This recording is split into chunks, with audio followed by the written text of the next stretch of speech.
Welcome to Chatting with Nuts, episode 117. I am, of course, Jimmy Nuts, your host, as it's been for the last 6 years, so you shouldn't be too surprised unless it's your first time, and if it is, welcome. It is Friday night. I am the Friday Night Delight, and we have a really cool stream tonight for you. It's going to go over the authors I've read the most from, and some of them are surprising. Some of them should have been obvious, but I've just forgotten over time. And I'm disappointed with myself for some of them. I'm going to be honest.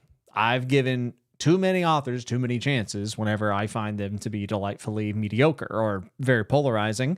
Yeah, there's quite a few. There's actually some authors I thought I read more of that aren't on this list. And I got to get that corrected within the next year or so, because you should read authors that you like their works of. It'll be very cool. It'll be very, very cool. After that, I'm going to go over some of the books that I bought recently. Just kind of excited about them. I did this a couple streams ago, and we talked about, what they were about. I think I read the synopsis in the first sentence or two, and kind of got feedback from the chat of what they thought. And then at the very end of the stream, I'm going to do a buy or sell, which if you're not familiar what that is, it's kind of like things that we want to keep happening and things that we're done with, that we are good on and we don't need anymore. I just had a topic that I felt like bringing up, and I think I might have brought it up on a prior stream, but it's on my mind once again because it just keeps happening in everything I watch, and it's driving me nuts. Get it? I'm Jimmy Nuts. Her. Okay, folks, let's have a good Friday night. Let's hit the chat, see who we got in here. Anticipating that this will be measured in word count to provide the utmost accuracy, you would be incorrect.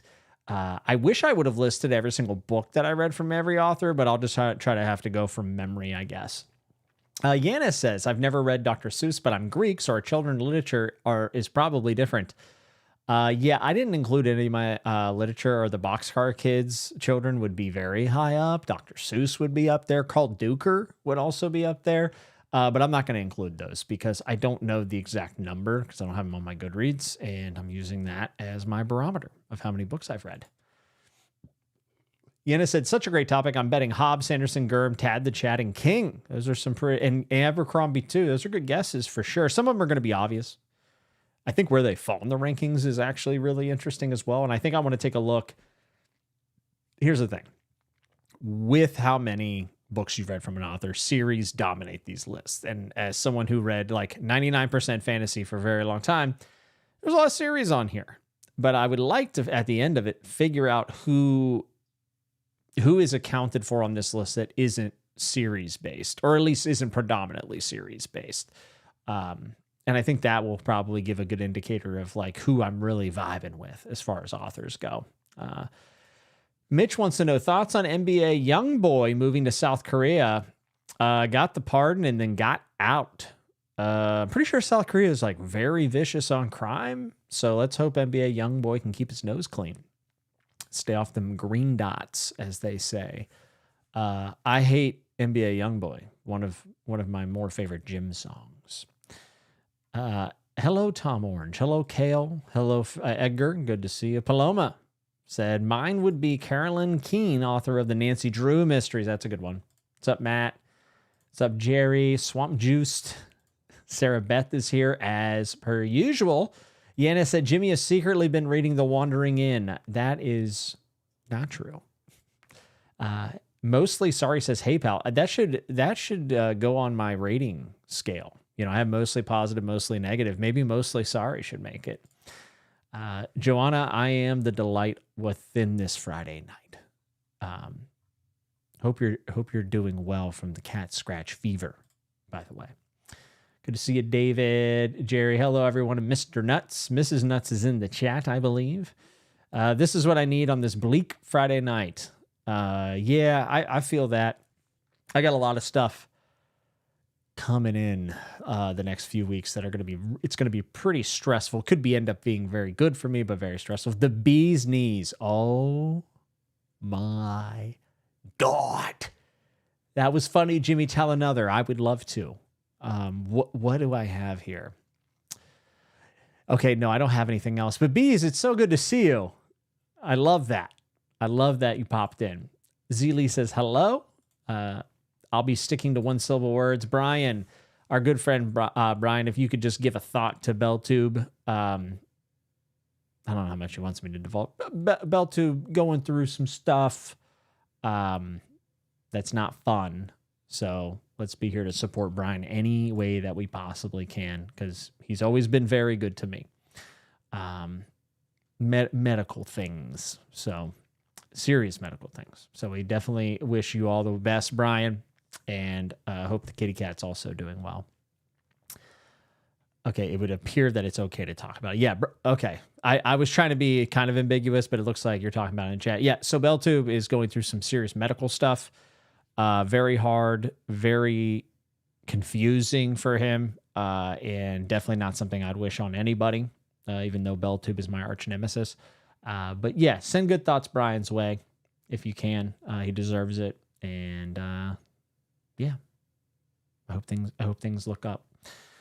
Follow Smoke said, you ever pick an author and then just read every book they've written in a row? Pretty fun. If the number isn't ridiculous. No, but I've definitely had authors that like I kind of just went in on, and then whenever I start feeling a little burnout or like I'm not sure where to go next, I pause. That is rare, but the two I can think of are David Mitchell and Ishiguro. I would say that those are two authors that I was like, oh, I love this. I'm going to continue to read these, which is really nice. Ready to see Sarah J. Maas in your top 5? Maybe one day. She's written a lot of books. She's very prolific. What's up, Lucas? I just spent 2 weeks in South Korea. Pretty cool country. Well, you're a pretty cool guy, Lucas. Hope you're doing well, dude. I feel like I haven't talked to you in forever. A lot of people that are circling back that I haven't talked to in a while. Bees and Lucas. It's so good to see you guys. Agatha Christie and whoever wrote Boxcar Children and seconded on the Nancy Drew and Hardy Boys. Hardy Boys would also be up there. I forgot about that. I was always disappointed it wasn't Matt and Jeff Hardy, though. What's up, Quinn? Books with Bex. Good to see you. Seb, how are you doing, my friend? Well, this is like the reunion tour we got going on. Thoughts on this season of House of the Dragon? I loved it. I thought it was awesome. There's a couple things I didn't like, but overall I thought it was fantastic television, and I think it's the best season of the show so far. And I think season 4 is going to be outrageous with how much stuff they have left to do. And I still think that they can do it at a reasonable pace. I thought the costuming in the final episode was so good. Outstanding work by the people who do costuming. After I've went to the Game of Thrones studio in Belfast, I have so much more respect. I already had respect for how much effort goes into these shows, but you really start to realize like how much detail gets put into those costumes and makeup and trinkets and everything else. And now that I can appreciate it a little more, I see it. And when I see it, I'm just blown away by it. So yeah, I think it's one of the best shows on television. It's fantastic. King is easily my most read author, says Zeely Green. About 15-ish left to go. Damn. Her own chapter. Oh man, I missed the joke. I was hoping you had another. I do. I'm on the spot. It's tough. Okay. Let's start the show. Shall we? So I have 10. However, there are a lot more than 10 authors. There's a ton of people tied. I looked over it. And let me see how many authors I'm going to go over tonight. 1, 2, 3, 4, 5, 6, 7, 8, 9, 10, 11, 12, 13, 14, 15, 16, 17, 18, 19, 20, 21, 20. So there are 22 authors that we're going to talk about tonight. And the minimum that I had was 5 books. That seemed to be a good cutoff because there was a load of books or authors at 4 books. And at that point, I was like kind of watering down the list. 5 has quite a bit. So they're tied for 10th place. And I feel like that was a good place to cut it off. Rob Wanderer says, yo, you've got to read some... I always mess this name up. I don't even want to try it. How about JLB? I'll say JLB. Borges. Is that right? Am I close? I actually own a bunch of his work, but I just haven't got around to it yet, unfortunately. Actually, I think I might have read one short story, and I can't remember which one it was, and I really liked it. But let's get into 10th place, and it's a tie, okay? It's going to be a tie between 6 authors, which is... There's one author I wish that there was more from. There are There's one author on here I didn't realize how many how many of them I had read. Anita just said we'll be here till 11 p.m. We better not be, man. We better not be. Wait, why does it say didn't pay his internet bill? Is there something wrong with the stream? That would be very unfortunate. Can folks let me know if there is something wrong? I don't see chat rolling in, so that's a little concerning. It would be a bummer if the internet was blipping. I was having issues with it on my phone earlier, but I figured it was just my phone because my phone kind of sucks. I'm going to assume that the stream is okay. I see a 24-hour stream. Could you imagine? What if I told you I actually did that back in the day for another effort? Real quick, folks, I'm just going to check out and make sure. Oh, my phone paused. My mistake. Kale, you can't do that to me, dude. What are you doing to me? That's brutal. Yeah, I just looked and I'm fine. Kale, one more time and you're daddy here, pal. 24-hour stream would actually be really cool. When I do my inevitable live bookshelf tour, I'm not kidding you. It could be 4, 5, 6 hours. 24-hour nutathon. That's crazy. And folks, while you're here, just to remind you, as we get up over 100 viewers live, can you hit the like button for me? That'd be really nice of you, because someone just gave a thumbs down, which is fine, but I'd like to see some love too. You know what I mean? It's all about balance. Okay. So 10th place, and we have 6 authors. So I'm just going to go in no particular order, just what I wrote them down as. And I would love to see guesses in the chat, but I guess it's a little bit hard to do. We are, in fact, nutmaxing. We are nutmaxing to crazy levels. The first author with 5 books is Gene Wolfe. These ones I remember very well. Book of the New Sun. I was like, wait, what? Fifth head of Cerberus. I don't have it tonight, folks. And then, of course, Book of the New Sun. My favorite of them is definitely the 5th head of Cerberus. Why can't I say that tonight? I shouldn't have started with this. Oh, Will for Life said thumbs down was an accident. I appreciate that. My nutathon would fit into YouTube short. What are we doing here? Hit like. All the love, Jimmy. Thank you, Andrew. I appreciate you, man. I've seen you around these parts a couple of the last few streams. I'll love to see it.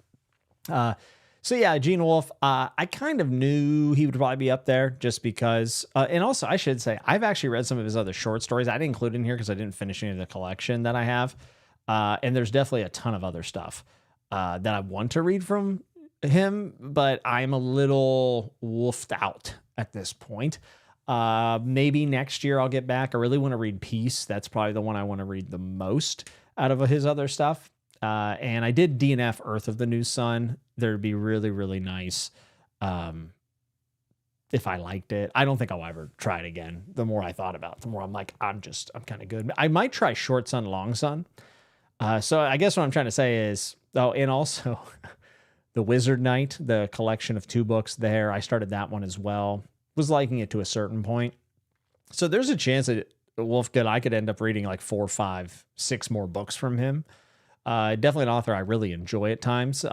Just there's times where it's a little grating. Like you can get tired of it, I think. Lewis said, sorry, I'm late. Had to suck some diesel. Mitch said, do you think there's a chance NBA Youngboy will see your videos now that he's in South Korea? That is actually very funny that you remember this. For those who don't know, my videos, for some reason, just randomly one month went like viral. Not viral. I'm lying. It's not viral. But for me, like 100,000 views, 80,000 views. And apparently it was all in Korea because I was getting a lot of Korean comments. And I was like, what is going on? So I hit translate on one of them. And it's like, why is this on my YouTube when I fell asleep? Why is this guy yelling? They were talking about Alan. Like this is shit. They were talking about me and Alan. Really funny. So I had a really huge influx of South Korean people who were pissed that I came up in their algorithm while they were trying to sleep, probably to history videos or something. Pretty funny. You should count Adrian Tchaikovsky novellas as different, though. You read 3 and 1. To me, yeah, if they're in a binding, I just count it as one. Doing my best to not make a joke about gooning. Well, you might as well join the crowd because everyone else is. B said, guy with the teleprompter is getting fired. Be prepared to job app max. I do have a teleprompter. It never runs any words. I just use it as a mirror so I can make sure that, the shot looks nice, which is cool. Kimchi Nuts. Seb, it's so good to see you. Please write booktube, my friend. Please. We hate these guys, South Koreans. It appears so. South Koreans not a fan of Alan. This just in. Alan's acquired taste for many people. I hated him when I first met him. No, I'm just kidding. Another person with number 5, and I think it's kind of appropriate to come after Wolf, is Christopher Accio. I've read 5. They were all Sun Eater books. Obviously, it's kind of what he's done at this point. Read the first 5. Really was not a fan of book 5. Book 4, I was willing to kind of see how it shook out because they split the books. Didn't really love book 4 either. Book 5, I really had a problem with. Haven't continued. Don't know if I will, honestly. I own them, so I probably should. I know he's writing a fantasy series. I'd probably give that a shot. But it takes a lot of inspiration from Gene Wolfe, so it's kind of appropriate that I've read 5 books from each of them. Triple LLL1. I just finished Book of the New Sun after bouncing off it years ago, read Fifth Head, and that got the ball rolling. Now I feel like I have to tear through Long Sun. I'm still wolfed out. While I'm still wolfed out, I like it. Okay.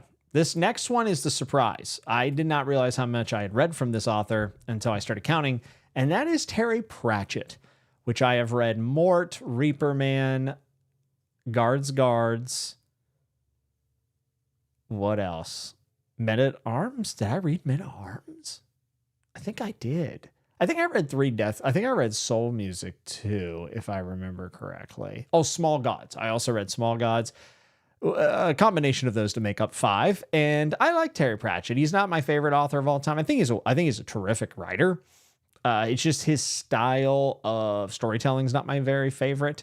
I tend to really enjoy parts of his books, especially the more serious parts of the books. The wittiness can grate on me after a while because I'm a miserable bastard, apparently. Small Gods was awesome, though. I really liked Small Gods. Really liked Guards, which I'm just now remembering. I have not read Men at Arms. That's the next one I'm going to read. So I have not read Men at Arms yet. But I've enjoyed every book I've read from Terry Pratchett. I don't know if Good Omens was mentioned on here, but that was my least favorite Pratchett I've read. Neil Gaiman, am I right? Yikes. Terry Pratchett, probably an author I will read a decent amount more from. Though the one I want to read the most from Terry Pratchett's actually not Discworld, and that is Nation. My friend K Fox has recommended that to me among other people, and I almost bought it whenever I was in Ireland last time, but I really just didn't want to carry any more books home, so it got the axe, unfortunately. Sir Jordan Drew, my good friend who I'm buddy reading Lords of Uncreation with, said, love Pratchett, but he's exhausting to read. That's kind of how I feel. I always look and I go, man, this book's only 300 pages and it always reads. It's much like Glenn Cook. I just always end up feeling like they're longer, but for different reasons. Pratchett, to me, the wittiness, all that stuff, right? Ironically, the next author I'm going to talk about is Glenn Cook. I've read 5 books for him. He's tied in 10th place along with Pratchett. And the reason why I think Glenn Cook always ends up feeling longer is because of his style, which is a more like pointed, choppier, short sentence styles. There's a joke that Glenn Cook's never met a comma that he liked because he likes using periods. It's just how he is. I think it's a little overstated, but it's definitely true. That is kind of how he goes. I think there was a story, and I don't know if it's true, but that he was working on assembly line while he wrote the first few Black Company books, or maybe just the first book. So he would like do his conveyor belt thing, turn around, write a couple sentences, and then so he had to be like brief. I think that's kind of a hilarious thing. I have begun to notice, I think sharp pointed writing is very effective. I think, like, I would never say because of that it's bad writing. I think that would be obnoxious of me to say something like that. I think it's very useful, very effective, and it can work in the right stories. However, I don't think it's the style that I truly like. It used to be one I really enjoyed, but the more and more I go through reading, I think I just have found that it's not my favorite style of approaching prose. So Glenn Cook, I'm going to finish Black Company, no doubt. I also have interest in some of his other stuff like Dread Empire. So there's a good chance that Cook could really, really climb the ranks. Probably going to be years. I am so excited to read so many things right now, guys. There was a time this year where I was really struggling and I wanted to read, but nothing sounded good. And I talked about it on a bunch of streams. I have the exact opposite problem now. First off, time is very limited, especially in the next month. But I want to read everything, but I just don't have the time. So everything sounds good now. And this is a good problem to have, though, I will say. It's just a little stressful because I'm like, oh, so those months like not getting enough reading done. And now, I feel behind. Mindolin said, I just did a quick count. I have about 30 authors, 30 that he's read more than 10 or more books by. 30 authors with 10 or more books read. That is a crazy stat. Anitha, I have read 5 of Black Company. This is all the people with 5 books right now. It is a 6-way tie in 10th. So I still have to talk about 2 authors here. And the other one that is, of course, a fantasy author, Bobby Jordan, Robert Jordan, Wheel of Time. I've read the first 5 books, despised most of Fires of Heaven, unfortunately. Despise is way too strong of a statement. I was kind of done. Don't enjoy a ton about Wheel of Time. Ironically, I am going to read Lord of Chaos.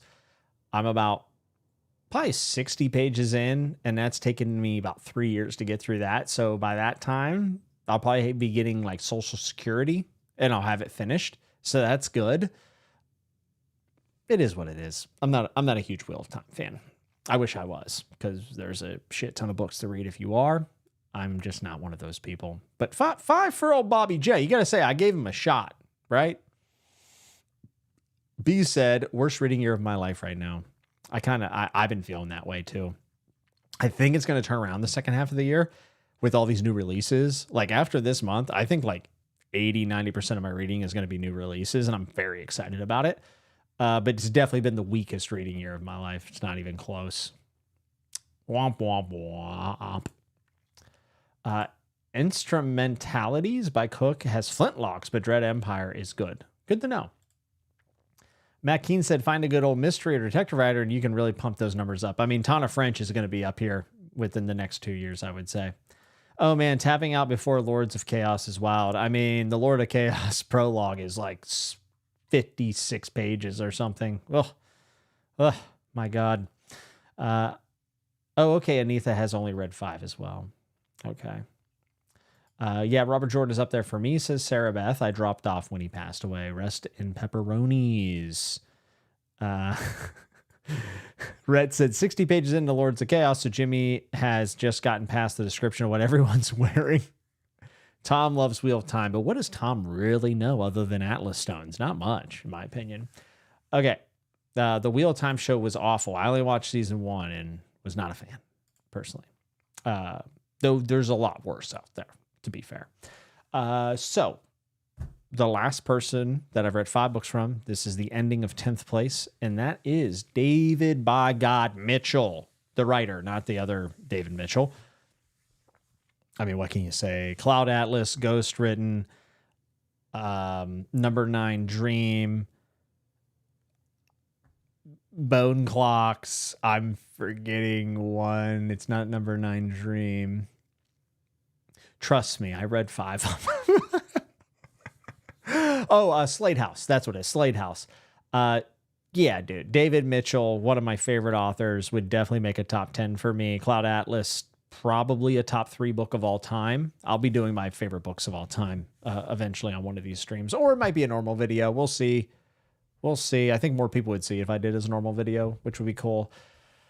Yeah, I think David Mitchell stands pretty tall in this list because that's 5 books that are completely individual and not part of series. He has a little bit of interconnectivity, but it's not a series at all. He's the only person in 10th place that I can say that about. All of these are mainly series. In fact, I think 3 of them are just series. So to me, David Mitchell is probably the strongest of the bunch just because they're individual books. Maybe. I have to think about it. Have you ever read Daughter of the Forest? Sounds familiar. I don't think I have, though. Seb said he enjoyed the Wheel of Time show more than the books. When we reading Black Swan Green, it's been 2 years. I really want to do that with Tanner and you. I think that would be great. We're going to put me in a home with Timothy Cavendish. Well, I hope we're not putting you in a home, Brian. But yeah, Timothy Cavendish is the GOAT. Reading 5 Wheel of Time is giving it a very fair try. I would like to think so. Hey, and by the way, I love The Great Hunt. The Great Hunt is one of my favorite Here Comes the Cavalry moments in fantasy. So it's not, I hated all of it. Yeah, for sure. Okay, so we're going to move into 9th place, which is 6 book spread. And it's a 3-way tie. And I'm not super shocked about this because like I know I read decent amounts from these authors, but every single one of them I had not realized it was 6. I was thinking 4 or 5, but 6 of them. Adrian Tchaikovsky, definitely an author I've had a little bit of an up and down experience with. I've liked pretty much every book I've read from him. I've loved a few, and I hate Cage of Souls. I think the premise and a lot of the setup is great, and I think the payoff is not great. And I was very disappointed by the end of it. I felt like it was just a waste of a really good premise for my reading experience, not saying that in any objective way. Tchaikovsky's just, he's written so many books that you kind of expect it to, all right, maybe I just expect, I'm like, if he's written that much, there ain't no way any of it's any good.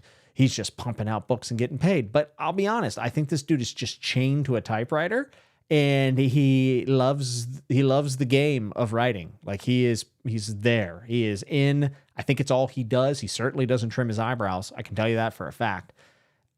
He's talented. He's really talented. He feels like a little bit of a throwback to a time prior. And there's a lot of stuff that I read from him where I can start to pick out his influences for sure. I would say he's China Miéville adjacent, which is always a win for me. And the Final Architecture, I'm reading the final book this month. That's going to be up there for sci-fi for me, even though I would say I've been like mostly positive to very positive, like somewhere in between there, which would probably just be positive. Looking back as I'm in this 3rd book, I'm like 8 chapters in. I'm like, man, I really like a lot of what he did in setup here. And it is a lot of setup. And I have my qualms with his writing. I tend to bounce off of his books early and then have to stick it out. I would love to read. I could probably think of like 4 more books from him that I would like to read. Dogs of War being one of them. Ogres is probably my favorite Tchaikovsky book, novella, whatever. The Terrible Worlds anthology with 3 novellas. Those are all really good. So big fan of Tchaikovsky. He's not a favorite, but I have a lot of respect for what he does and the pace at which he puts it out as. The next author that's tied in 9th place with 6 books read is Ursula K. Le Guin, which makes sense. I've read 4 books in Earthsea, Left Hand of Darkness, and 1 more that I am forgetting currently, and that's okay. It's not the end of the world. I think Le Guin's another one. Kind of varies per book for me. Like I found Left Hand of Darkness to be a really enthralling read, but kind of cold, a little bit almost distant, though there's a lot of intimate themes in that book. Then you have Earthsea, which is like just a wild series. Starts off as a kid's fantasy and then grows into something totally different. And then book 4 is like one of the most angry books I've ever read and is my favorite of hers and favorite of the series. In fact, so much so that I felt like I got what I wanted out of it, and I haven't continued. I need to finish it. I got the short stories and whatever's left for novels. But Le Guin, I have all of her books, I think. I have a ton. And for me, I would really enjoy maybe taking my time with those. They're not going anywhere. I think it would be a really, really good project to read all of her works and then kind of map out her career and how much it's inspired people. I also really love her nonfiction. Her essays are fantastic. Steering the Craft Her book on writing, I think, is something everyone should read, even if you don't like her writing. I think she has some great stuff in there, and she's just a staunch defender of science fiction and fantasy. And for me, she's not always right. I think she was completely wrong about Ishiguro, personally. But even then, her arguments are compelling. She's very, very well spoken, and I really enjoy her. I feel like I've learned a lot from Le Guin, whether it be reading or writing. So she's chill. Lathe of Heaven, Yanis, thank you, is Lathe of Heaven. I've not read The Dispossessed yet. Alan is not a fan. Alan from Library of Alexandria, not a fan of old Le Guin, unfortunately.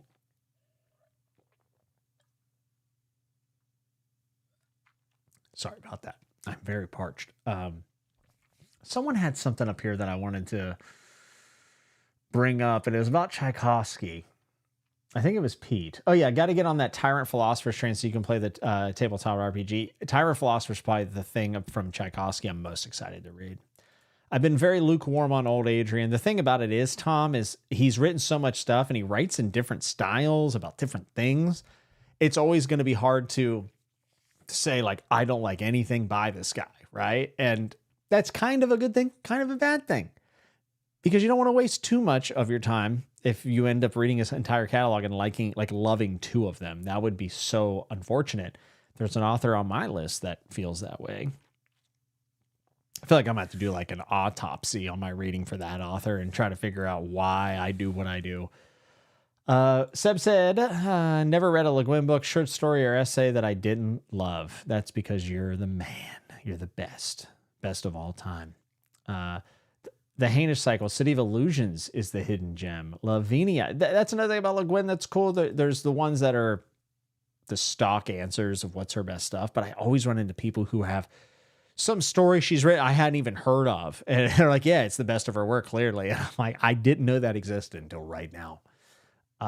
Word for World is Forest, which is one of the more confusing titles I have to read out loud, is probably it's either that or Dispossessed, I would say. I've only read Service Model and I've hated it. To be fair, Flower Pixel, I don't know many people who like that, even big fans of Tchaikovsky, so maybe give him a pass. You also don't have to. Oh yeah, there's one more. There's another person tied in ninth place with 6 books, and that is Guy Gavriel K. He will be up in this list. He'll probably never be number 1 just because I don't think he's published enough books, but he'll be pretty close. And to me, Under Heaven, let's see, we have Song for Our Bone, Under Heaven, The Lions of Alverson, Sailing to Sarantium, Lord of Emperors, and a 6th one, Tagana. Tagana is the only book by him that I was like, I think I don't love this. For various reasons, still beautifully written, and there's still some excellent stuff in there. But I have loved Guy Gavriel K. I think he's one of the very best fantasy authors ever. I just think this is a guy who doesn't really mess up a lot. Even with the Tagana, like, I didn't love it. It wasn't like, man, he's made such an error here. It's just like I wasn't super sold on the premise, and I don't know. I've always said before I read it, I was like, I just wish I could see Guy Gavriel K go for it with the fantastical elements. Like, just give us some real fantasy stuff here. And then he did, and I was like, oh no, don't do that. I know his first trilogy, somebody can mention. I always forget the first trilogy. It's very Tolkien derivative.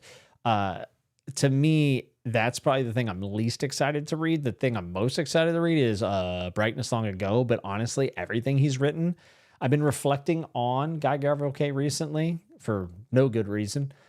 But for me, I am starting to wonder if I think I gave Under Heaven 4.5 stars or whatever I used to rate, right? And it was like definitely great, but not my favorite. The more I think about it, the more I'm like, you know what? That actually might be like a perfect book for me. We'll see. Sailing to Sarantium and Lord of Emperors was just outrageously good.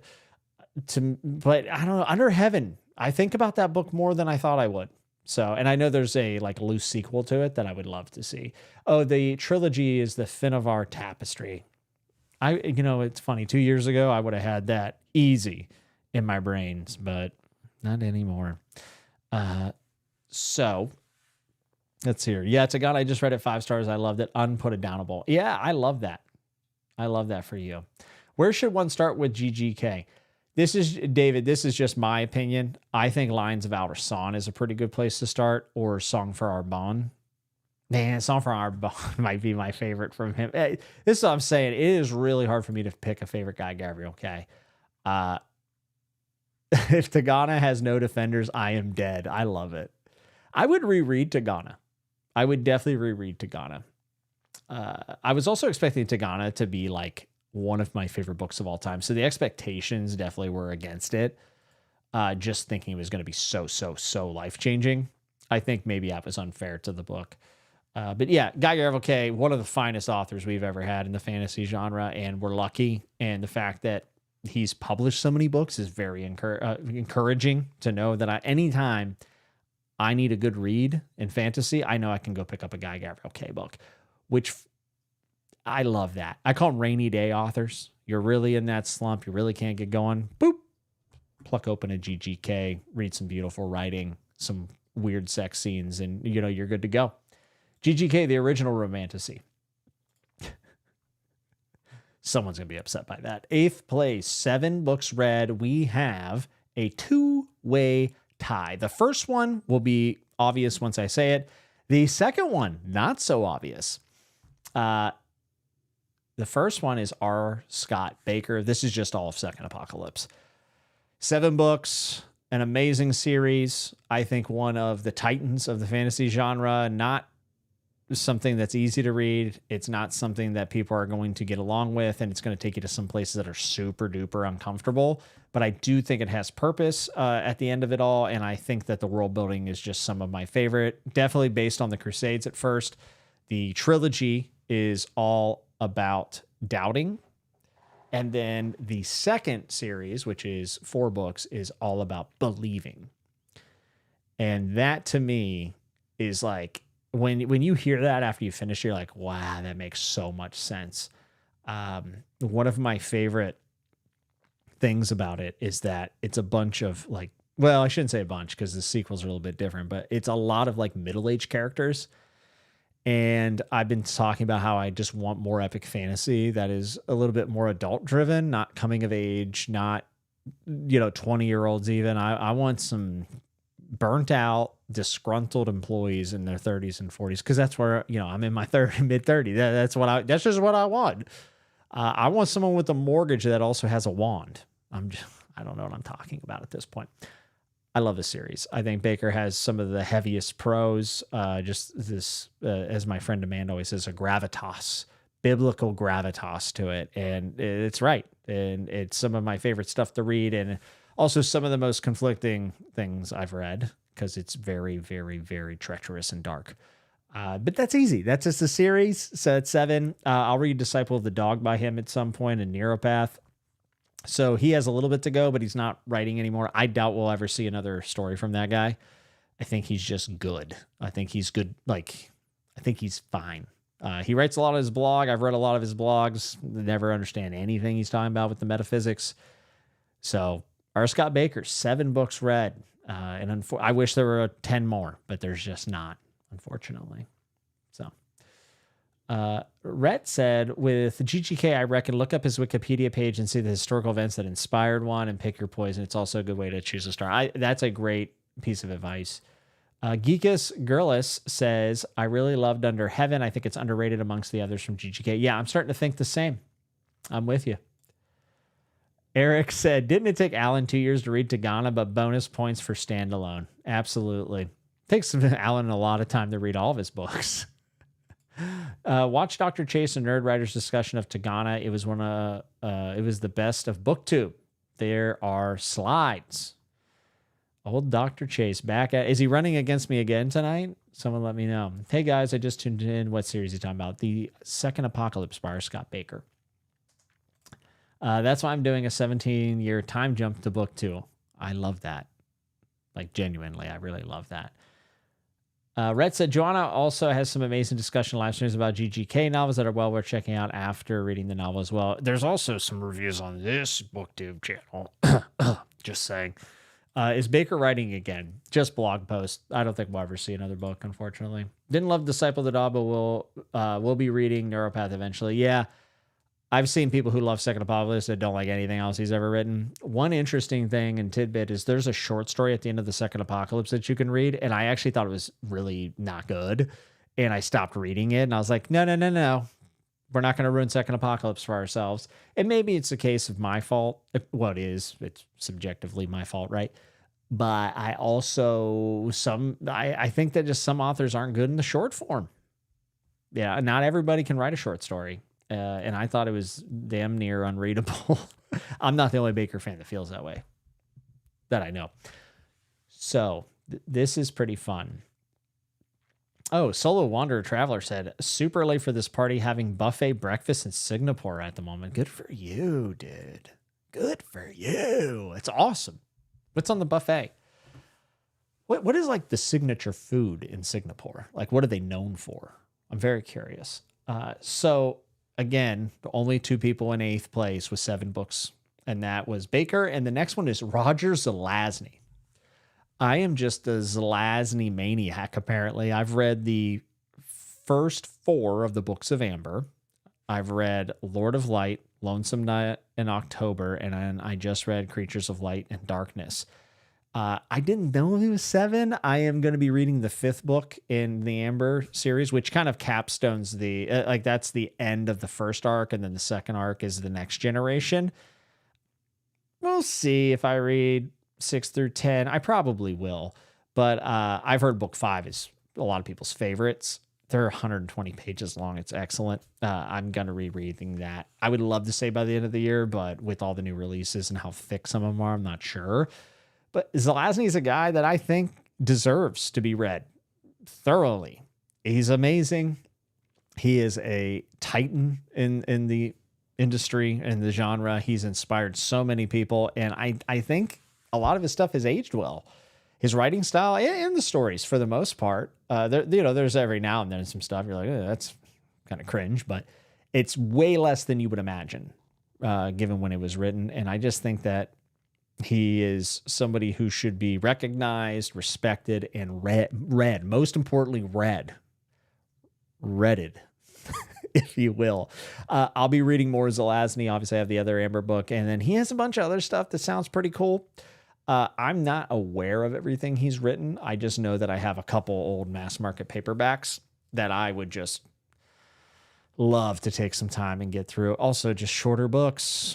He's just efficient with his wording. In my last wrap up, I talked about Zelazny and Ishiguro sharing some DNA, which I don't think is on purpose, but it was probably my most epic moment on my channel, is somehow tying together Roger Zelazny and Ishiguro.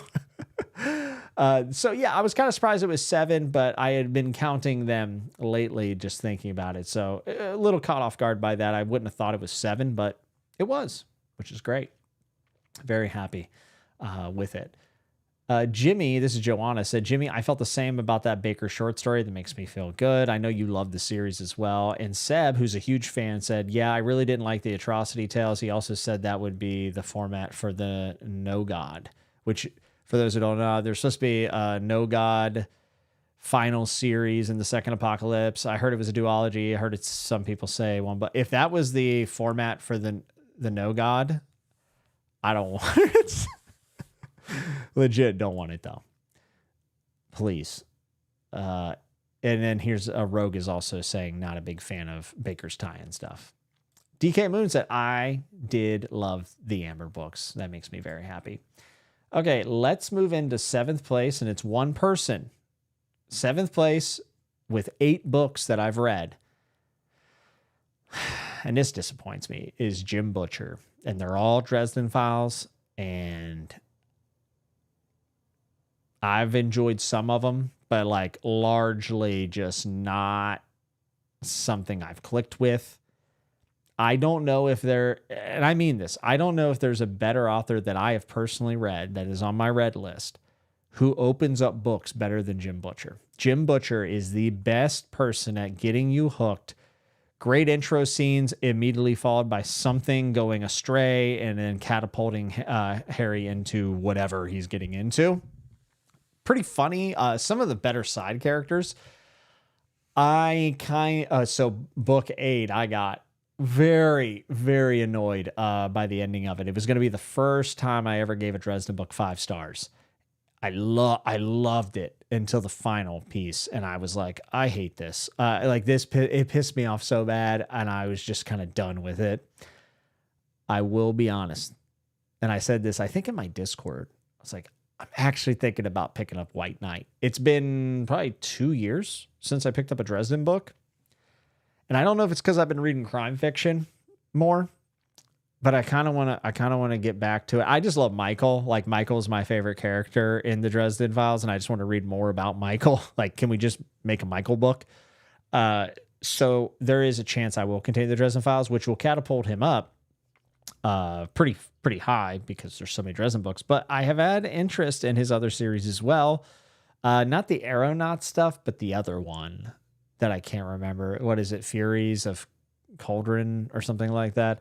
So his other stuff kind of interests me. I think he's a competent writer. I think especially as the series went on for me, he got better. He's not the best wordsmith in the world, but his dialogue is very, very good, which I'm a dialogue person. Like, I can read an entire book that's predominantly dialogue. Big fan of that. I should probably just read screenplays. But Jim Butcher, I am getting a little bit of an itch to get back to Dresden. I don't know why. Because when I saw he's in 7th, I was super disappointed with myself. I give so many people so many chances. Derek said, I'm listening to The Darkness That Comes Before and legit have no idea what's happening, but loving the prose. Doing that on audio from the jump is a brave move. There's no way I could have done it. No way. Thoughts on how people have started calling you a booktube unk? I support that. Maybe that'll be my new channel name. So was the news about the prequel a load of bull? I feel like Baker put out a thing where he answered people and he said something along the lines of like, he basically said he was going to write something. And then in the next answer, he was like, I'm never writing again or something. I don't understand the man, to be honest. I just don't know. So far, this is a list of authors I want to read, but have not yet. Well, Tom, that's because you hate me. Yanis said, loved Dresden. His world building and side characters are 10 out of 10. Just builds and builds to pretty amazing things. Yeah, you can feel the momentum of the story growing and becoming something different, which I do appreciate. I think Butcher's good at his craft. JCH says, anyone else reading the new Dragonlance book, War Wizard? It's been a nice, easy read, and I'm getting ready to finish Crippled God. Oh, that's awesome. I've never read a Dragonlance book, and I want to, but I just always hear people say that they're like me. But one day, especially this new, but I don't know, can I just jump in on the new one? Probably not, right? Zeely says, taking a break from an author can be a good thing. It can also be bad, like bad. Yeah. You could read more plays in general. But then my anti-play propaganda would go to the wayside, and I can't do that. Rogue said, I love Michael. He could have easily just have been a Catholic Ned Flanders. Do the Dresden on audiobooks. I have. They're good audiobooks. It's just, I don't like Harry. I just saw the stream was going, but I can't stay long. Rogue, what are you? You better change your schedule. Okay? Great books, never read them. That's tough, B. It's a problem. Yes, it's a prequel, so perfect time. Okay, that is very interesting, and I'm glad you told me about that. I would have had no idea. I haven't even heard of this. I saw them like republishing them, but I did not know that it was a prequel. Good looking out. Okay, so Butcher's all by himself in 7th place with 8 books read. 6th place, we have a 3-way tie, and they all should be obvious, but I was kind of reminded, I guess, when I look back, like, oh yeah, I've read a boatload of these authors. The first one, very easy for y'all to guess. It's John Gwynne, and that is from Faithful and the Fallen into the sequel series that I'm forgetting, Time of Blood, all that good stuff. And then the first 2 books in the Shadow of the Gods trilogy or Bloodsworn. I did not like Hunger of the Gods, so I never finished book 3. I picked it up, if anything, just to support John Gwynn because I think he's a good dude. Dude, the Faithful and the Fallen Broken Binding editions are some of the coolest looking editions I've ever seen.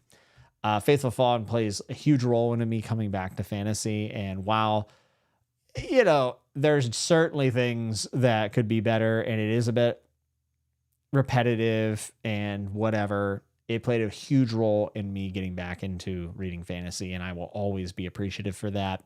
Also, probably one of the more optimistic series that I've read that I liked.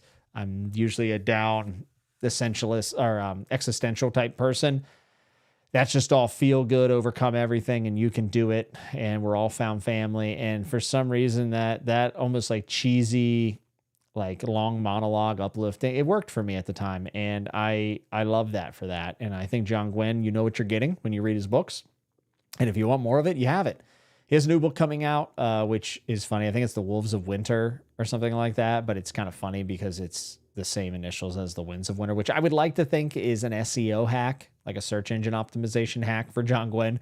Like, I wonder if someone, like, did his sons give him that idea? Like, when they search TWOW, they'll come up with this, and it's a great idea. And it is. It's a really good idea. I will read that new release. I think it's this year.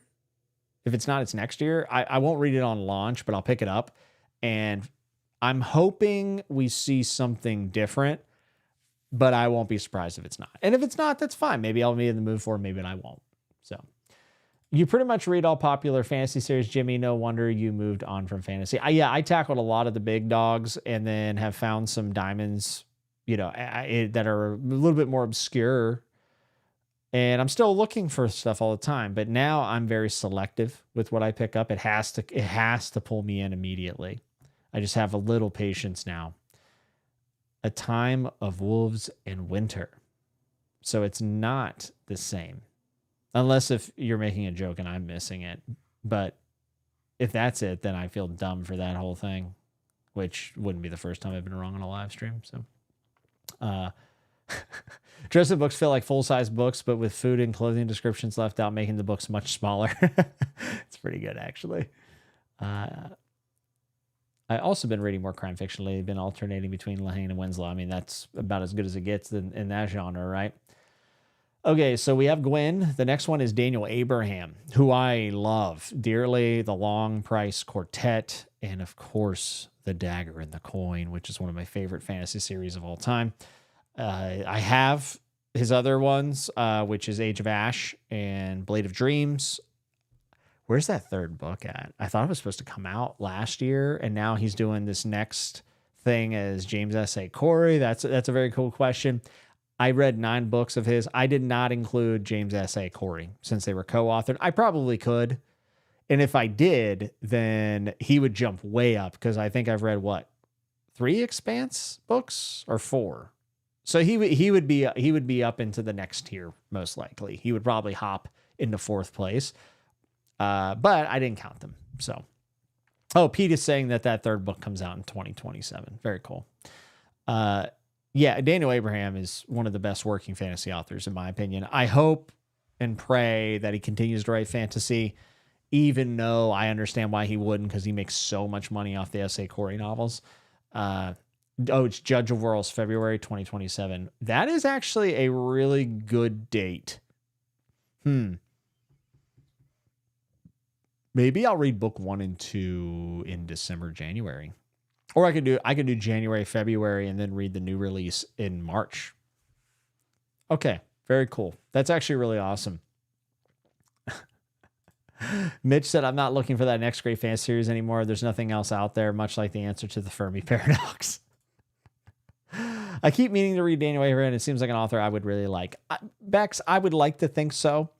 I think that the Long Price Quartet would be the one for you, more so than Dagger and the Coin. I could be wrong, though. Dagger and the Coin is one of those series I can never predict if people are going to like it. It's really hard. I've only read him. I assume this is as S.A. Corey. Yeah, I think out of the two, between him and Ty Franck, I personally think that Abraham is the A side of that equation, and I think he does a lot of heavy lifting. I'm not saying Ty Franck doesn't have talents. I'm just saying I think Danny Abraham is epic, or I meant to say elite, whatever. Yes, he is one of the best. I can sleep happily tonight. Buddy read Jimmy. We might just be able to do that. That could be a lot of fun. But yeah, Daniel Abraham. Obviously 9 books is a lot. He's tied in 6th place with these other people. But even then, I'm like, I would love to read more from him, whether it's James S.A. Corey or not. I have 2 more books of his to read and just hoping to have more. He's also co-written a book, Hunter's Run, which apparently isn't very good, with George R. R. Martin and, I can't remember the other person. It doesn't matter. I've heard it's not great. It's like I don't think it's a Hunger Games situation. Is it Alien Invasion? I don't know. Either way, supposedly it's not very good, but I'm going to read it anyways because it has Daniel Abraham. I also think Daniel Abraham might have helped write some of the Wild Cards books early on, but I also could be mistaken about that. I'm just spreading all the misinformation tonight. That's kind of the theme of this stream, I think. Oh, man. Oh, Yanis said, I've only read Age of Ash and First from Long Price Quartet. So good. Yeah, my biggest complaint I hear about Age of Ash is that it's horrendously boring, which means I'm probably going to love it. Pretty excited for it. Tony Patrick said, any recommendations for a standalone fantasy novel? I recommend any Guy Gavriel Kay, and The War of Flowers by Tad Williams would definitely be up there. Spear Cuts Through Water, I would also recommend as a standalone for sure. Oh, Evie just recommended. That's super funny. Okay, the last person that's tied in 6th place with 9 books read is, you guessed it, the guy who loves taking teenagers over the border. That is the good old-fashioned core Big Mac McCarthy. 9 books from this guy, and I've enjoyed pretty much all of them. I still think Suttree is one of the most trippy experiences I've ever had reading. It's probably the most difficult book I've ever read. Like, just understanding what's going on. I know people give that up to Blood Meridian, but for me, Suttree is his best book, at least the ones that I have read. So, No Country for Old Men, The Road, Sunset Limited, which is more of a script than anything, and then you have the big hitters like Blood Meridian, Suttree, The Crossing, All the Pretty Horses. I'm probably forgetting some because it's 9 books, but either way, I've read a ton of them. He changes his style from book to book, which I appreciate, and there is something very visceral about the way that he writes. I don't know. I was going to finish the Border trilogy, but now I'm just like, the problem with Cormac McCarthy, and if you don't know, you can go look up the articles, but the dude wasn't a great guy. And okay, that's whatever, right? No one's perfect, whatever. It doesn't matter. My problem is that when you look back through his books, he was writing in that relationship with an underage girl in his books. And it's impossible to read those now and be like, you're like, oh yeah, this is based on what he's done. And that is just not something I'm interested in. So kind of a bummer. I have a bunch of the folios, and yeah, I'll be honest, like, it's kind of spoiled for me. And I like plenty of authors who aren't perfect people, whatever, artists, art. I don't really know where I stand. I don't think about it that much, honestly. But with him, there is a direct through line to his books, to his dirty deeds. Done dirt cheap. So yeah, McCarthy at 9. Will it go up? Probably not. Jimmy, spreading misinformation is the point of the internet, so you're good. Thanks. Appreciate that. Andre, what's up? Hope you're doing well as well. Snooze Fest. This is Jedi talking about McCarthy. McCarthy fanboys come at me. You won't get any flack from me. All the Pretty Horses was funny, though. I don't know if I've ever heard anyone describe it as funny. I like that. Tom Warren said, I loved All the Pretty Horses. Yanis has read Blood Meridian. It was hard to get through, but really enjoyed it. Oh, what up, Ben? Good to see you. Out for a stroll. The hot-ass sun is reminding me of Resident Evil 5, the hardest game ever made because it's so poorly made. For some reason, really fun. I read No Country for Old Men and would find it okay, but I read Outer Dark and really enjoyed it. Yeah, Outer Dark is pretty demented. And it's also one of the other ones I read that I forgot. Yeah. I feel the same way now about the trilogy. Yeah. If it makes you feel any better, he's dead now. No, doesn't make me feel any better, Britain. It doesn't doesn't like remove the references to, you know, a perverted relationship that he had. Like I just yeah. Just wikied wild cards, 46 authors, quite a list with Abraham Zelazny, even Mark Lawrence, and I think Robin Hobb. I'm not sure though. Didn't really like The Road, but loved No Country for Old Men. Yeah, The Road is beloved, but the people who hate The Road really hate The Road, like Steve Donahue. JCM Byrne, what's up, dude? Said it's like Woody Allen movies, much creepier given his relationship with his stepdaughter, without a doubt. Without a doubt. Yeah, though I think McCarthy's a better writer than Woody Allen. I'd probably agree with that. I read the first 23 wildcard books. Daniel, what the why? And the number of volumes in that series that I have not read is still in the double digits. Actually, I will be reading wildcards sooner rather than later. For those who don't know, apparently they're really good. They're like George R. R. Martin's version of like a messed up Marvel, which is might sound not as interesting, but I've heard about things that go on in this series and it sounds absurd. I'm actually very excited for it. So I read Blood Meridian as a dark comedy. I think I did it wrong. Wouldn't it be interesting if the eventual adaptation did that? You know, dude, the dude bros would be pissed. Blevins and Rollins bickering was hilarious. That's factual. Now that I think about it, that's true. Did he die painfully? I wasn't there. Not sure. He had a bunch of diseases, so probably. Lost all interest in Blood Meridian at the scene right of Gorn Star Trek episode. Yeah, Wildcards of Superheroes written by sci-fi writers. Yep. All right. Messed Up Marvel. New. Band name, called it. All right. So that is going to do it for sixth place with 9 books read. Now, there's only one man in fifth place at 11 books read, and this one is, again, very obvious, and it's Joe Abercrombie. I read all 10 offerings from him in the First Law universe. That does include Sharp Ends. And then, of course, we had the newest release, which was The Devils. I had a blast with it. I thought it was awesome. I liked that there was a little bit higher fantasy. I liked the Suicide Squadness of it, even though I've never watched Suicide Squad. I just assume that means like ragtag, motley crew type deal. Like these people get put together and go on an adventure. I enjoyed the humor in it. Honestly, I love The Devils. I saw some people just like upset it wasn't First Law, but I love that he went for something a little bit different.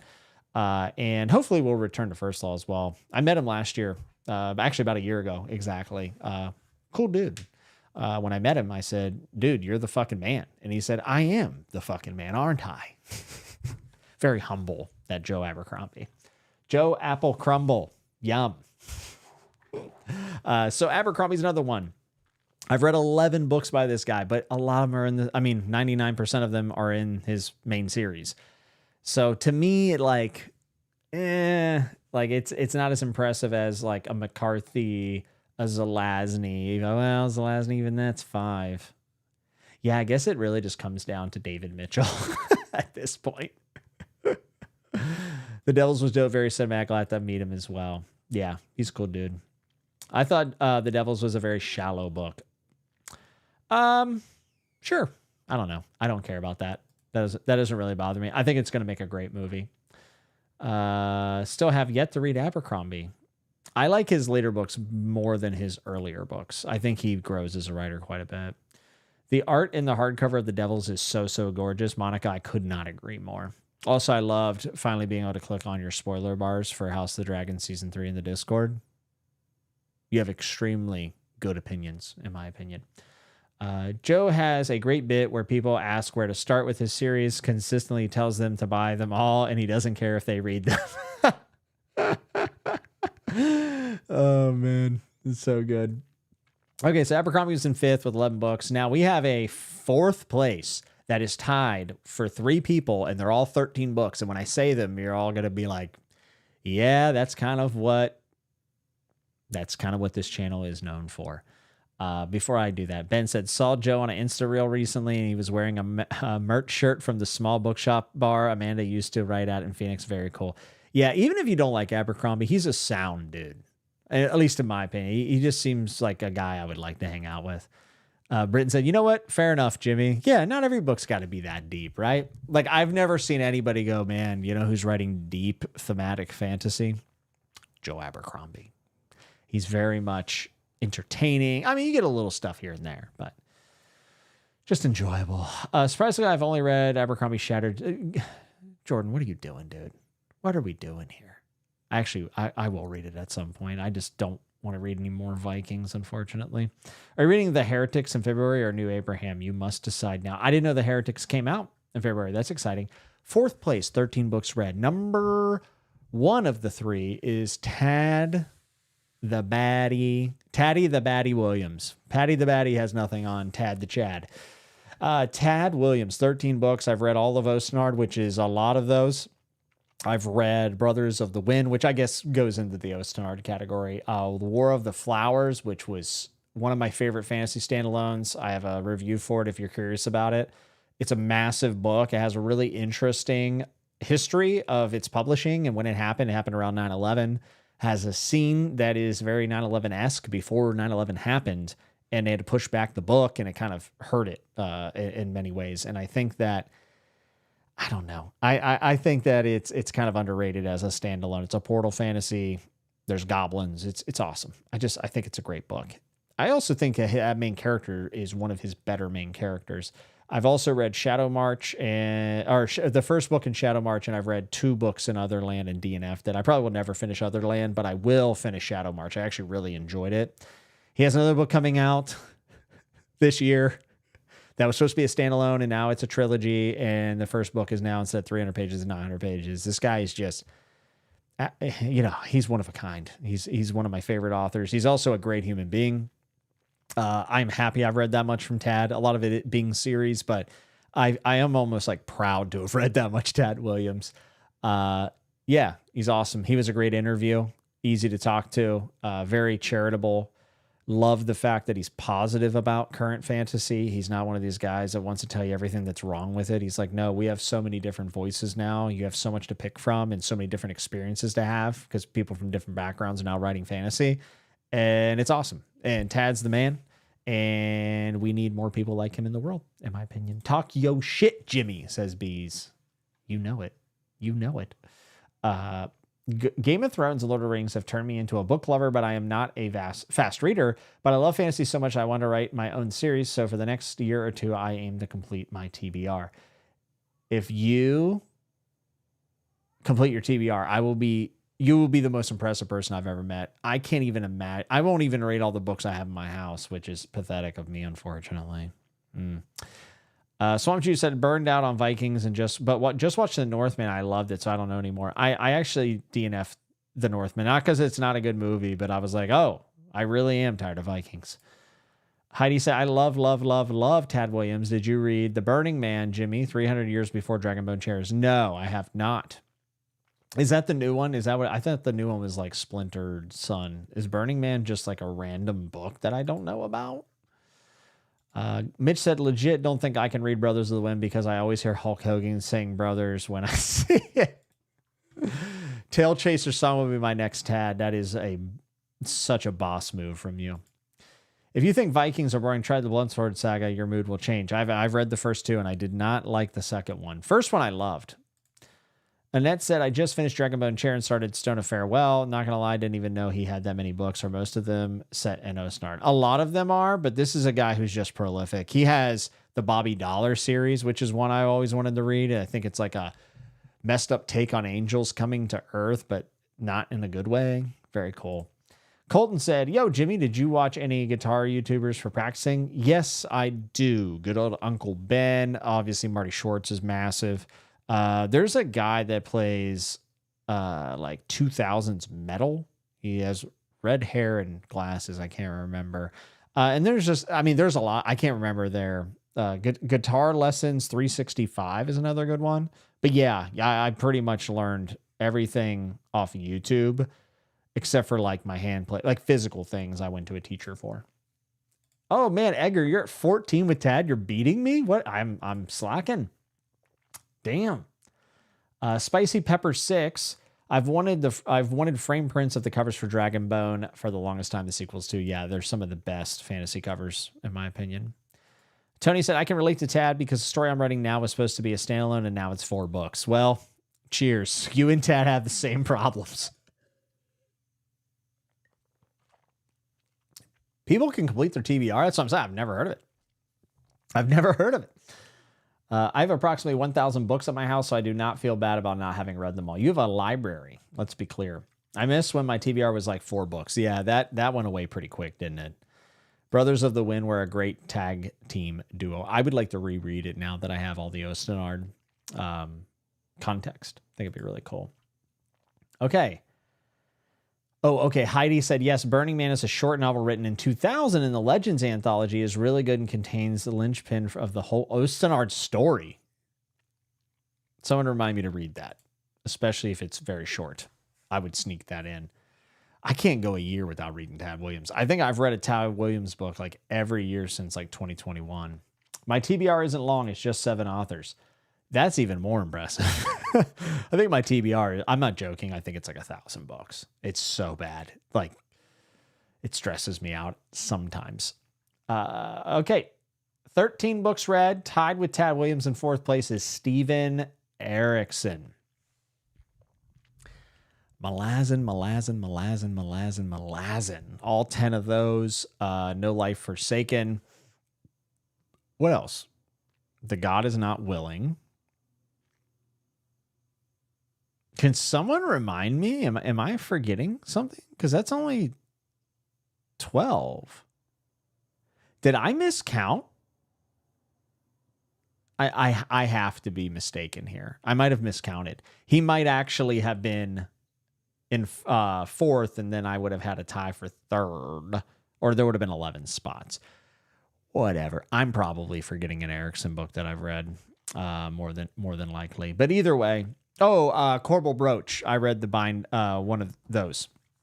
That's what it is. So it is 13 books. Erikson is a legend. I mean, just Malazan. There's nothing really like it. Obviously, it's inspired by other authors like Donaldson and Robert E. Howard and Glenn Cook, a large amount of Glenn Cook, and then other stuff that has nothing to do with fantasy, which is one of the reasons why it's so cool. I mean, Erikson is surprisingly low down. I mean, that's 4th place. I mean, 13 books isn't little. And you have to remember, I'm going to be reading his 3rd book in The Witness. So he's immediately going to jump above Tad and the other author that I'm reading, or I have on this list. So that's very, very interesting. Did you read Erikson's sci-fi? Did you read a Star Trek parody? I'll be honest, I have no interest in the Star Trek parody. The Willful Child, I have no interest in it. I do think Rejoice is something I'll read, even though I have been told, well, I shouldn't say told. I've seen very mixed reactions from it. I talked to him when I was with him in Florida. I talked to him about that book, and he had kind of explained to me why he wrote it and what it's about. And I think I'll maybe enjoy Rejoice a little bit more knowing that, but we'll see. I have not started Carcanis. I am going to once the final book is out, and hopefully I like it, which would be nice. Steven Erikson will for sure overtake Abercrombie as my most read by this time next year, I think. Yeah. So as you can tell, Erikson's going to be moving up because you got all the Carcanis stuff. I mean, he could be nudging up into 2nd place, I think, at some point. So the Legends Anthology also has novellas from King, Dark Tower, and Gurm Duncan Egg. I knew the Legends Anthology because of the Duncan Egg stuff. I couldn't remember if it was Duncan Egg or the part of Fire and Blood, but I knew the Legends Anthology is kind of notorious for the stuff that it has in it. I just did not know that Tad was also in it, which is really cool. Rejoice is very Carcanis, long abstract discussions with sprinklings of stuff. Also good to see you, buddy. Very, very good to see you. Rejoice is an awesome thought experiment. Yeah, I've heard that as well. I mean, I'm going to read that one. Willful Child, I will probably pass on. So, all right. Can anyone guess the next author, or the author that's tied with Tad Williams and Erikson in 4th place? George R.R. Martin. George Railroad Martin. George Red Rooster Martin. George Retro Reactive Martin. I'm just going off now. So yeah, George R. R. Martin. The weird thing about this is unfortunately, I don't count the short stories because I've read a good amount of short stories from George R. R. Martin. So if you count his short stories, he would probably be tied in second. No, he'd probably be in first, actually. But I don't. It's just the rule that I came up with while I was doing it. Doing this. But yeah, all of A Song of Ice and Fire. You got Fever Dream. I've read a lot of the Dream Songs collection as well, which is where the short stories kind of come in, but I didn't count that. You get Dunkin' Egg, you have Fire and Blood. World of Ice and Fire, I don't think I counted in this count, so that would bump him up to 14, which would let him stand alone. But it's kind of a coffee table book, so I don't know how I feel about that. Also, The Rise of Dragons, I also read that. That's kind of a Fire and Blood mashup type deal. Yeah, there's a lot of great Martin, and I would also very much implore you guys to read Windhaven, which he co-wrote with Lisa Tuttle. There is so much stuff that he's written that is so great, and unfortunately it gets passed over a lot because people only know for A Song of Ice and Fire. One of the funniest things I have ever seen on the internet, and is painfully unself-aware and just kind of ignorant, is I saw someone somewhere in a thread say that George R. R. Martin wasn't a real author because he's never written an ending in his life. That is the dumbest shit I've ever heard. Just dumb as shit. Like, oh my gosh. Does RR stand for Roddy the Ruin? God, I hope so. Tough Voyaging. I heard he also wrote some fantasy books that people like. Yes. George, I've been working on the R.R. Martin. Tossify lives in Bangladesh. Very cool. I think it's late for you, isn't it? Thanks for tuning in. I appreciate that. Dub said, I fit in the center of the Venn diagram that combines Star Trek, Malazan, and I didn't know he wrote a Star Trek parody. You are going to be very excited. I didn't know you had Red Rooster over there. We do now. We do now. Is Fever Dream any good? Yes, it's my favorite vampire story of all time. I need to read more Gurm and Tuttle. I would love to read more. Yeah. People are so weird about this ending thing with Gurm. You know what? I don't care about him never giving an ending. I honestly don't care. And it's my favorite thing ever put to paper. But to just so confidently put out there that Martin's not a real author because he's never ended anything whenever he won Hugos for other stories. And like, it just shows how stupid people can be. And also I think it was a tweet way back when I used to be on Twitter, and I want to say it had like 800 favorites. And I'm just like, man, I got to get off the internet because there's no reason to take anything that these people say seriously. George Reed Richards Martin. I like these. Endings are overrated. Couldn't agree more, Tom. Could not agree more. I have a whole thing about it. So that's fourth place. You got George R. R. Martin with 13, Erickson with 13, Tad with 13. Tad and Erickson are going to move up because they still publish books. George R. R. Martin will move up because I have other stuff to read from him. Tough Voyaging, actually, for sure. Might be my next one. I mean, I'm reading Song for Laia next, but that is, again, like, do I count that? Possibly. But yeah, I don't think George R. R. Martin... I think we'll probably see... So apparently he's working on the fourth Dunkin' Egg novella. So maybe we see that, but like, I won't be surprised if we never see anything from him again, which is totally cool with me. I mean, obviously he's my favorite author. I would love for him to continue publishing, but let's just be honest. It's probably not going to happen. Alexandre Jorge. I like your picture. Is that a cat? Do you plan to read Berserk? Already have. I have videos. I don't know if they're still listed on my channel, but yeah, I've read Berserk. It's my favorite manga. Armageddon Rag is underrated AF. I actually read the first like 50 pages of it and decided I wanted to put it down because I had other stuff I had to get done. I really enjoyed what I read from Armageddon Rag quite a bit. Okay, guys. Third place with 17 books. Brandon Sanderson. Brandon Stormin Mormon Sanderson. Can you believe it? it's tough out here. It's tough. It's tough because this is an author who's very beloved, and I know a ton of people love it. The unfortunate part is, and I just have not loved a lot of Sanderson I've read. I have loved some, but I am always suckered in with the great cover art and the desire to want to love what he does because he writes so often and he does have very cool ideas. And I usually find it very not grating, underwhelming. Maybe underwhelming is the word I'm looking for. He also has some stuff, and every author's like this. I'm not saying this is bad about him, but he has his shticks that he goes for and endings and devices that he uses. And they happen to be things I really don't enjoy. And sometimes I can already see myself knowing kind of where it's going. That's not exclusive to him. That's just what happens when you start reading a lot of authors. I mean, I think Ishiguro does a lot of the same themes every single book. I just happen to not mind that because I really like the theme of memory. Sanderson, I've given way too many opportunities to. That sounds a bit arrogant. I don't mean it because my attention is so valuable.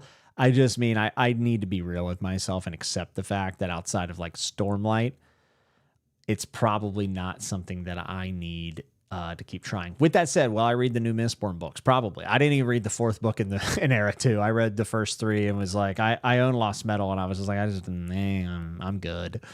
I'll probably end up trying the next Mistborn. I never learn. Yeah. I think, and I was thinking about this as I counted, because I'm like, man, really? I've only read so many books from these other authors that I absolutely love. Like, I've only read 2 Barbara Kingsolver books. What am I doing here? Or even Glenn Cook. It's like, man, I love Black Company. Why can't I read more of that? Daniel Abraham, there's still books I need to read of, but I've read 17 Brandon Sanderson books. And I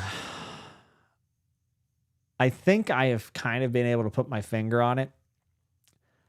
When I read a Brandon Sanderson book, I can see him sitting down and writing the book. And I don't feel that way with Erickson. And I've met Erickson. I spent a week with him in Florida. I've interviewed him. Same thing with Tad Williams. I've interviewed him. George R. Martin's my favorite author. I've watched so many of his talks. Like, I think I've watched almost every single talk he's ever given. Ishiguro, same thing. I don't think about them at all when I read their stories. But with Brandon Sanderson, he's so public and so exposed that I just think of him. I do. There's a couple other authors I feel this way of. And ironically, I think that they are newer authors who are having to kind of do the social media own marketing thing, which I'm not knocking them for. They should do it. It's just how the world works, especially in that industry, that getting people to read in the first place is pretty hard. And then getting them to read a specific author is very hard. So I'm not knocking that at all. Kind of feel this way about Matt Dinneman now. I feel like I can see that guy whenever I think about his books, or more so when I read the first book to a way lesser degree. I think Rocchio is another person. Like, he's so in view that when I read Sun Eater, like, I do think of Christopher Rocchio. So yeah, weird. It's very weird. There's probably a little bit of that sunken cost fallacy, but the man hasn't written a book that I loved since Oathbringer. I don't know when that was written, like the year on it, but I know I read it in like 2020 or 2021. I think it was 2020. It's been almost 6 years since I read a book that I loved by him. That doesn't feel great. So I'm not going to pretend I'm not going to read any more from him. I'm going to. But I was disappointed to see 17 from him. I'm not going to lie to you. I regret reading some of these, unfortunately. Oh, man. Tossify, who's in Bangladesh, said, actually, no, it's almost 7 a.m. I didn't sleep, though. I was helping an Indian streamer beat Bale in Elden Ring, then went on and killed the Golden Hippo myself.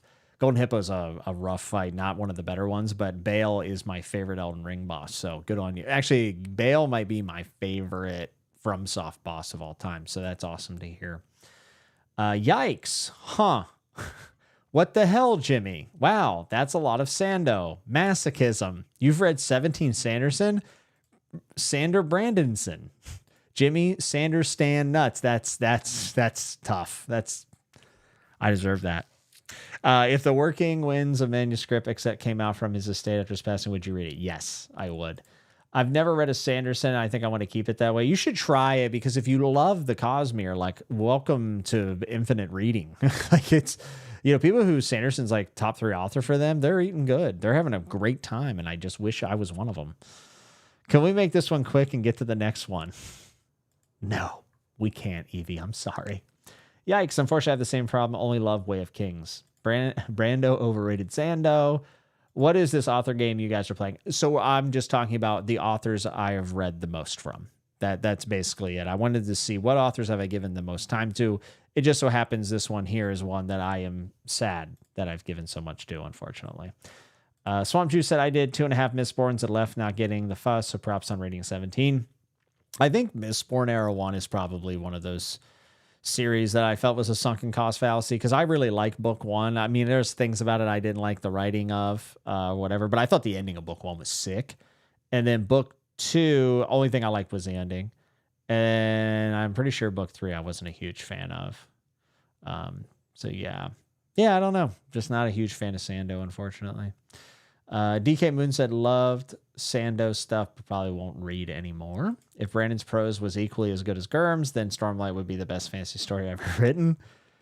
Some of them plot points could have maybe been switched up a little bit, but I think largely the first arc of Stormlight has really good story, even though I didn't like book 4 and 5 as much. I think Sanderson is 5, loves some, okay with others, but not picking up everything he puts out like I did in the beginning. Glad he gets so many people into fantasy. Yeah, no hate here. I'm glad people like it. I've read all of the Cosmere, looking forward to reading more. Some of it's just okay, but enough of it is really good to great for you, Tom. Maybe for you. I just like being aggressive to Tom, knowing that he could like squeeze my head like a melon. Ben says, I was very the sunk cost metal for me, but I'll probably also keep blindly going back to this well, we can do it together and commiserate. GC and Burn said, there's a lot of Cook to read. Black Company, then P.I. Garrett, which is a ton of books, and he has a couple other shorter series that are worth reading. Yeah, Dread Empire, and actually P.I. Garrett as well. I'm very interested in reading. That means you have more road to travel with your most loved books. Woo! Sanderson has become too saturated, quantity over quality. He should focus on writing less stories and focus on the stories he really wants to tell. Yeah, I've seen people say that's just how he works best, but I would argue at some point he has increased his output. Like, he's always been an active author, but he has increased his output. And in my humble opinion, I do feel like the more he puts out, the less I like it, but that's probably just a me problem. So, does he make you want to go to Orlando? I love you. Yes, it does. Very much so. Yes, Brandon feels very present on every page. It's very distracting. I was kind of curious if anybody else would feel like that. So,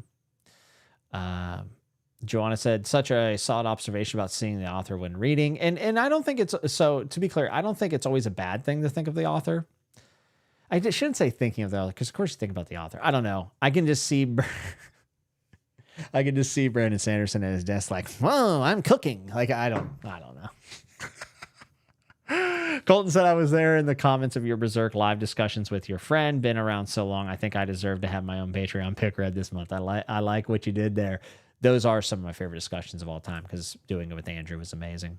Yeah, Oathbreaker was 2017, so this man has not read a book since 2017 that I thought was great. It's been a decade. It's probably time. Wash like the super soaker here.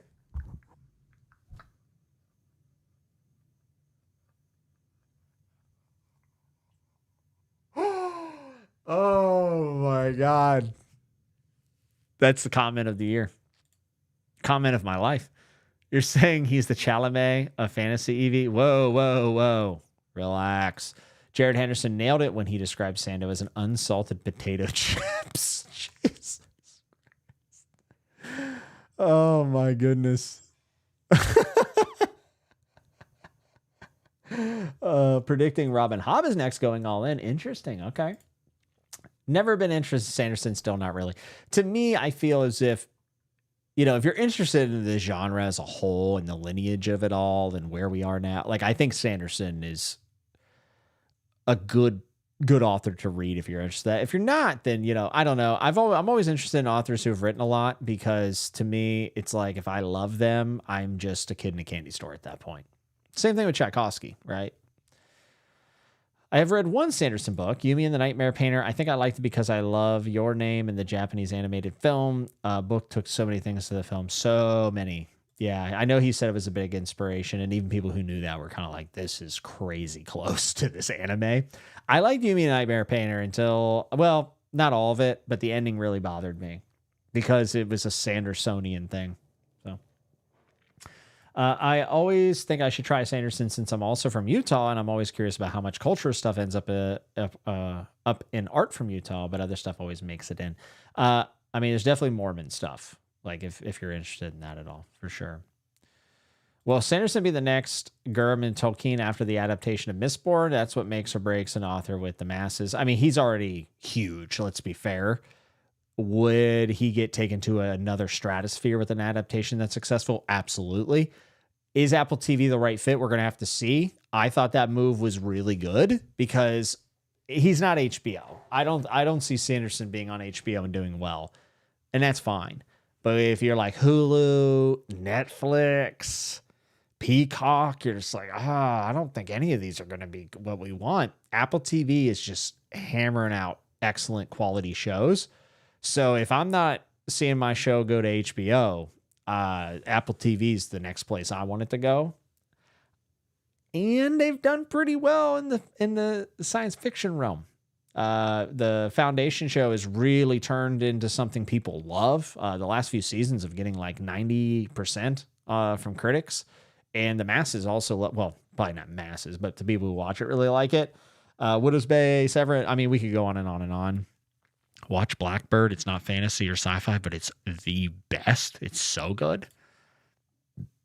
Golly gee, guys, I'm getting my own planet with this one. Oh, my goodness. I love the Bale lore, man. Do you think Brandon says that to himself as he writes? I would like to think so.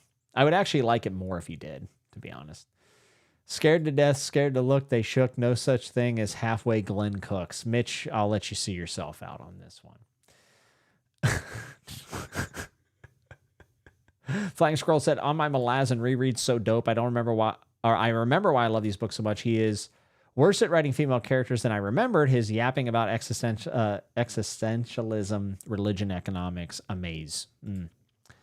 I get crap for deciding Sanderson not for me after reading Elantris and The Final Empire. My problems with his writing, from what I've been told from trust source, continues through his books. Knowing you, yeah, you're good. I wouldn't like indict all of his books, and you like, you know what I mean? But like for you, yeah, I think that's good.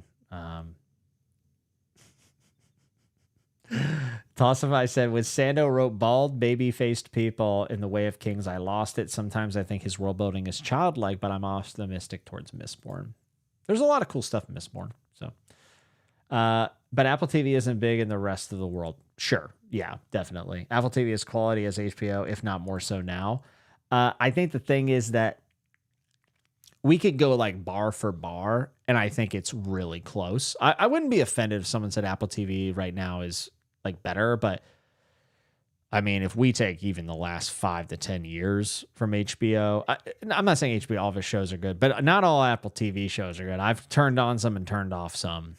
Like I think Ted Lasso's going on too long. That might be a hot take. Apple TV's best stuff is as good as HBO. I would be comfortable saying that for sure.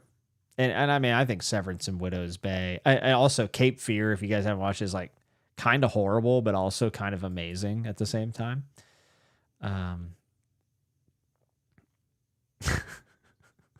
Was not expecting to hear a Mobb Deep reference. Well, that's why you come here, right? The fact that people are like quoting 8 Mile is pretty amazing. Okay, second with 18 books is Robin Hobb. I've read 18 books from Robin Hobb. All of Realm of the Eldlings, The Piebald Prince, and of course the first book, of the Soldier Son, which I'm forgetting which one it's called. I just know I want to read Forest Mage. I can't remember the first one. But yeah, I've read a lot from Robin Hobb, and I don't regret any of it. I love Robin Hobb. I love Realm of the Elderlings. I have some complaints towards the ending.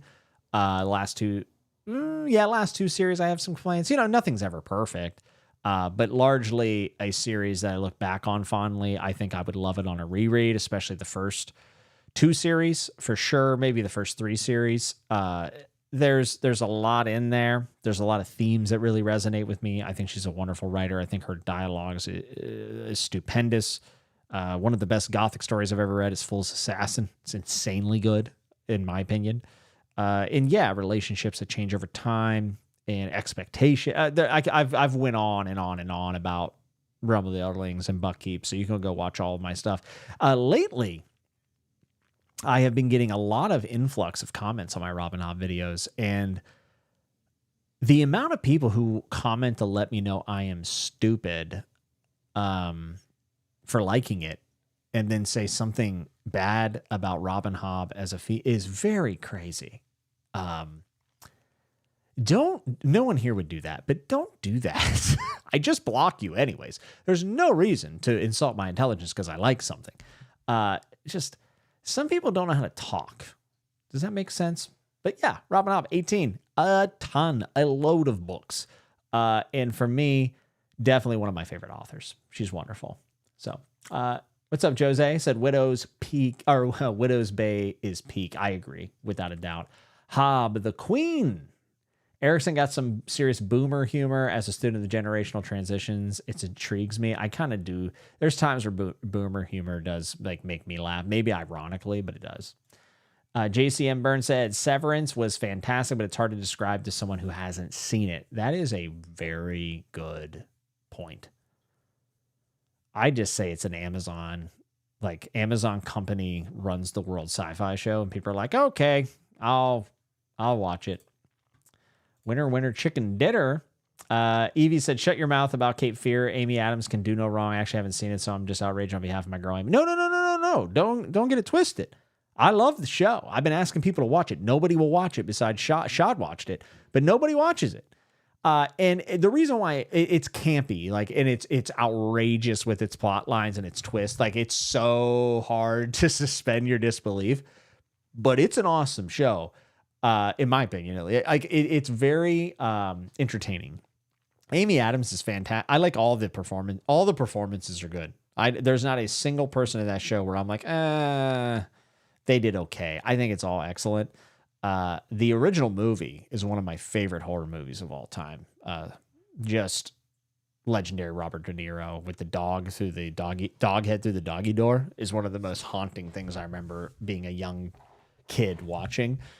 So yeah, I'm not shitting on Amy Adams. She's great. Even though she's in one of my least favorite shows I've ever watched in my entire life called Sharp Objects. That show pissed me off. And there's still good stuff in the show. Amy Adams is really good in it, but the direction of it was just not a fan. Has your opinion on Assassin's Fate lowered over the years? No, it has not. I think Fool's Quest, I'd have to reread them, but it's more about not even the way the story's told. Here, I can lay it out. There's just a lot of repetition. I know it's an editor thing usually, and I don't care. It's in the book, so it can be critiqued. There's just a lot of repetition, and I've always been a fan of doing less of that because it's nice when you're reading a series of long breaks between books, but the majority of people who will read it after it's released, right? So if you had waited for the book to be published, you would like those reminders. But I'm telling you right now, in this Final Architects trilogy, I'm really loving this last book, but the amount of reminders that Tchaikovsky's giving me, it at some point it starts to piss you off. You're like, just trust me, I remember this stuff. So whether it's editorial, I don't really care. It's in the books, and it's just too much. So no. But the final book, I didn't think it was one that I really had mixed feelings on. I pretty much just loved it. Yeah. The Ship of Magic trilogy was something else. I think about Ken it once a month, probably. Damn. I also think Hobb's dialogue is top tier. Hobb maxing, low cortisol, aura farming, assert dominance on the commenters. Based. Very, very based. She sure knows how to make a man cry. This guy for sure. Is it the Ships of Magic that have bad audiobooks? Yes, I heard they were being re-recorded though. I don't know if it's in America or not. I really haven't kept up on the new audiobook releases. So I think Robin Hobb is starting to get more attention on TikTok. She's becoming more popular recently. Yeah, to me, she's one of the most discussed authors that I see, but it's because I have an echo chamber. Love Robin Hobb, but God, do I wish the books were smaller. Hey, Rhett said, I found this channel through your series recaps for each trilogy, quadrilogy for Hobb. Yeah, it's definitely one of the biggest audience pull-ins for me. Lost is greater than Blackbird. You are out of your mind, dude. You are out of your skull. I've never seen Lost, really, except for that awful first episode, so I can't really say that, but, I doubt it. Hey, by the way, Dennis Lehane wrote Blackbird. Just saying, folks. What are the two other Realm of the Elderlings, the short stories? Yes. Sanderson's Robin Hobb has a cute IG account too. I want her to adopt me. Yeah, she has chickens and farm and all that stuff. So Sharp Object was a dookie book in my opinion, so that checks out of the show. Sharp Objects is great. What? I think the characters act wildly inconsistently in that show. I don't know about the book. I don't know anything about the book. I'm talking about the show and the direction of it. Not my favorite. So excited to do a Hobb reread down the road. Yeah, me too. It'd be great. Hey, Jimmy. Hey, everyone. What's up? Good to see you.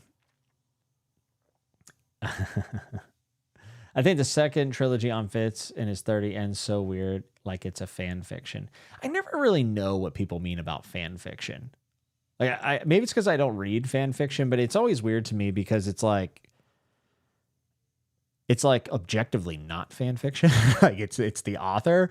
So when I read that, what I feel like is people feel like it was too good of too neat of a conclusion to come to, or maybe too on the nose, or not what they expected. But I've never understood the fan fiction thing.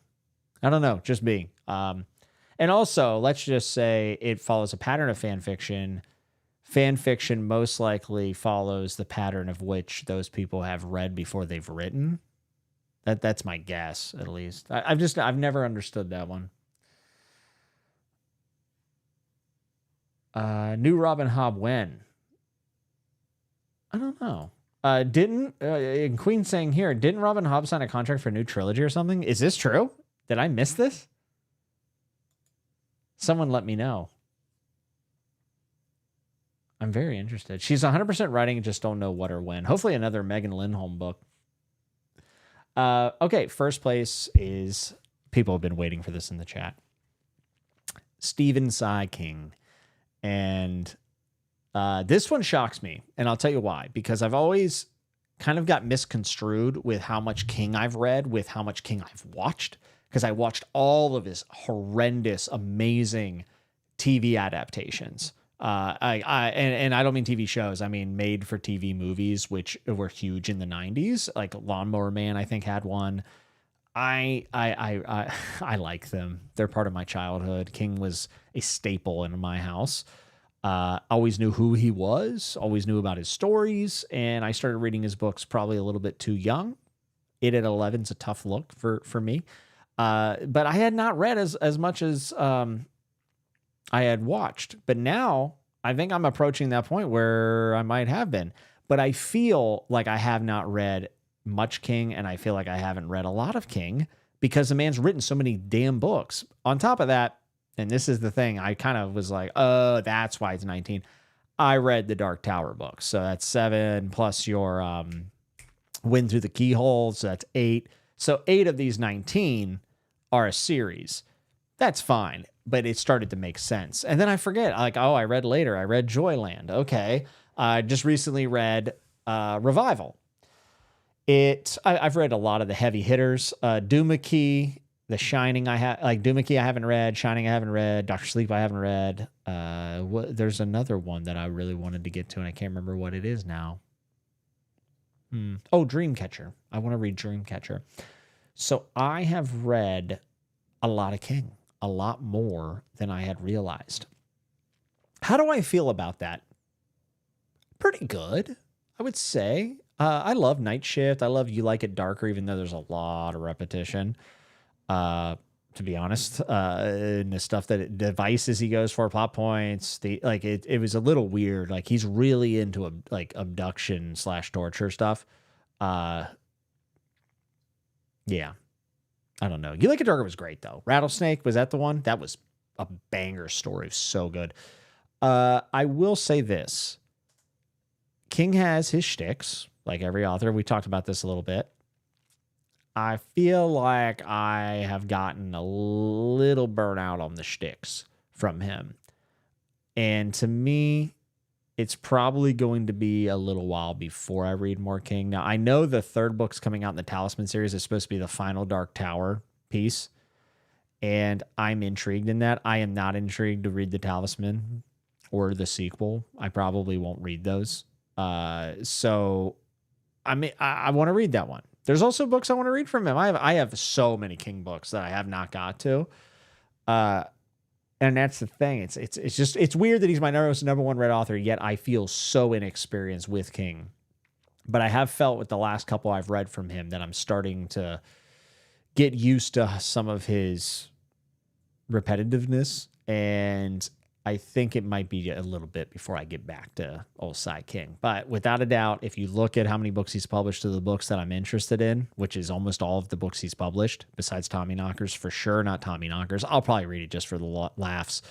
Yeah, I honestly feel like he's going to be number one probably forever on my list because he's written more books than most people, and I am interested in them. So, I guess I shouldn't have been surprised, but I was. I thought Robin Hobb would be number one just because of the sheer amount of books in the Realm of the Elderling series. Another thing I will give King is I clearly enjoy reading his books because I've read 19 of them. I don't regret them at all. And even though 8 of them are series, you also then have 11 which are not. And I was saying when I looked at this list, I was curious about which ones were more varied. The only person with a series that I think is pretty varied would be like Sanderson and Tad, because they've written a lot of, I've read multiple of their series. But King, McCarthy, Zelazny almost, but not really. I would say Tchaikovsky for sure, GGK, and David Mitchell. Those are the ones when I look at this list that really stand out to me because it's not just a full series list, or predominantly. Those are the ones that are kind of interesting here. I'm surprised Ishiguro wasn't higher. I was very shocked by that. I also was reminded I have not read much Barbara Kingsolver, and I would like to read a lot more. Matthew Wooding Stover, people are talking about Heroes Die, and it made me think about how I need to read those sequels, so that'd probably put me up to, 3 or 4 of his. There's a lot of books to be read. There's books I need to read a lot more of. I think, I like this. Jose said this. King is kind of a comfort read to me. I have not read that many of his books, just the most praised ones. I do think Stephen King, there's a time where I'm in a mood for Stevie, and that's when Stevie gets read. And I think picking up Stevie outside of that mood will most likely lead to me being a little tired out by his style. We'll say style. So, big fan. Very big fan. Benjamin said 19 is the most significant number in King canon. You got to stop there. You know what? Good point. Good point. I will not forget the face of my father. Ben here, by the way, Ben's read, I think, every single thing he's ever put out, which is crazy. Joanna said the Talisman is such a slog. No weepers on the slog, Joanna. But if you're saying that, then I know it has to be. King will climb my list. Currently at 8 with him, and that's with no Dark Tower. Good luck, man. Tommy Knockers is genuinely creepy. Jimmy, watch your tone about it. Hey, I love the TV adaptation for it. It's so bad and so good at the same time. It's amazing. Oh, The Devils by Abercrombie was so much fun. Hell yeah. I'm glad other people thought it was fun. Doctor Sleep, I saw people saying surprised by it. Jamie here. I'm very excited to read it. The Shining, I'm going to read Shining in that back-to-back, which is why it's hard to slot it in, because 1, they're not super short, and 2, what if I don't like The Shining? I'm committed. I'm gonna like The Shining, I think. But yeah. Oh, Thornall, I'm finishing Revival after this talk. Nice. I like the book quite a bit. I got into King after I watched Storm of the Century, then went right into his books, starting with Pet Sematary. Yeah, Pet Sematary is probably my favorite book of his. If it's not, it's 11/22/63. Those are my two favorites. And It and The Stand are definitely up there, for sure. For sure. Will you read The Revenge of the Sith from Stover, or does your hatred run too deep? I will. I'm serious, I will, actually. I know that's probably surprising to people as I'm not a big Star Wars guy, but yeah.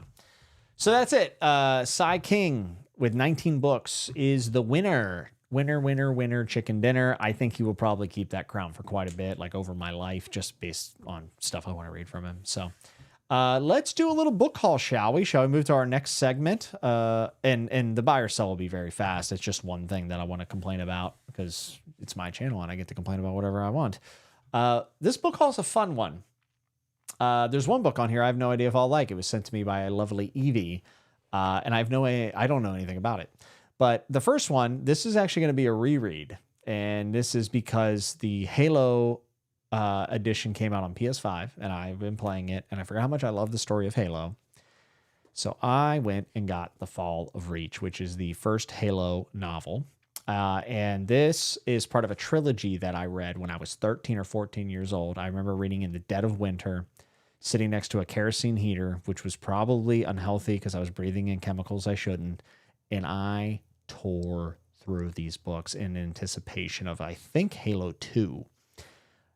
I love these books. I was reading the first few pages, and it is definitely like YA, and it's definitely like built for like the guys who like the books. I mean, that's kind of it. But it's a prequel to what you see in Halo 1 and kind of how the Spartans come to be and where Master Chief comes from. And to me, it's amazing. It says, this is the electrifying origin story of Spartan John 117, the Master Chief, and of his legendary unstoppable heroism in leading the resistance against humanity's possible extinction. The thing I remember about this is in the video game, obviously Master Chief's the main character. He's a badass, but then you find out that there were other Spartans, and actually he was kind of good at everything. Like he was average at everything. And there were other people who were like far smarter or far more gifted physically. And that kind of blew my mind a little bit.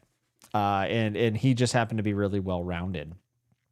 The first little bit of it is Lieutenant Junior Grade Jacob Keyes awoke. Dull red light filled his blurry vision, and he choked on the slime in his lungs and throat. Sit up, Lieutenant Keyes, a disembodied male voice said. Sit, take a deep breath and cough, sir. You need to clear the bronchial surfactant.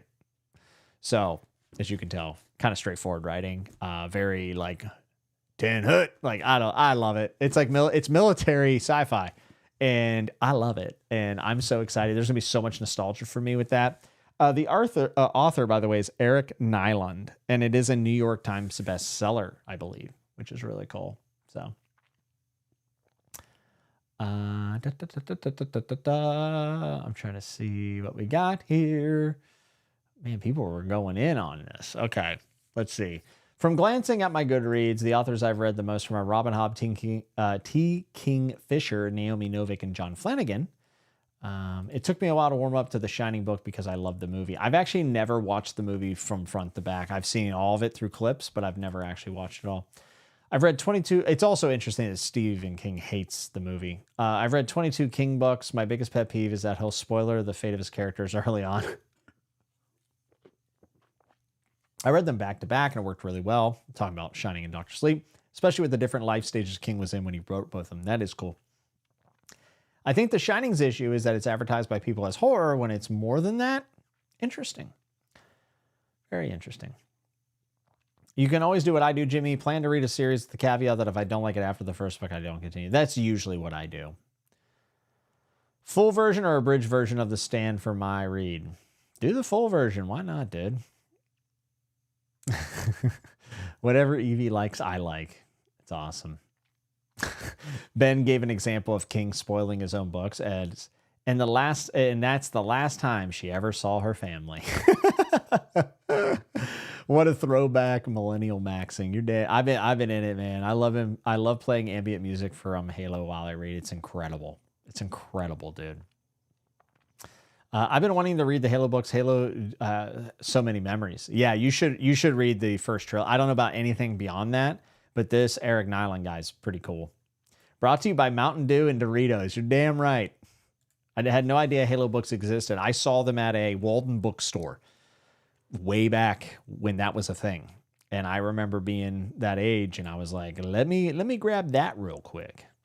You should read for audiobooks, Jimmy. Well, I'm dyslexic, so that probably wouldn't work very well. I also think my brain is starting to slowly pour out of my ears. I feel like I can't retain anything anymore. It's a problem. I'm playing Metaphor and watching JoJo all week, and good for you, dude.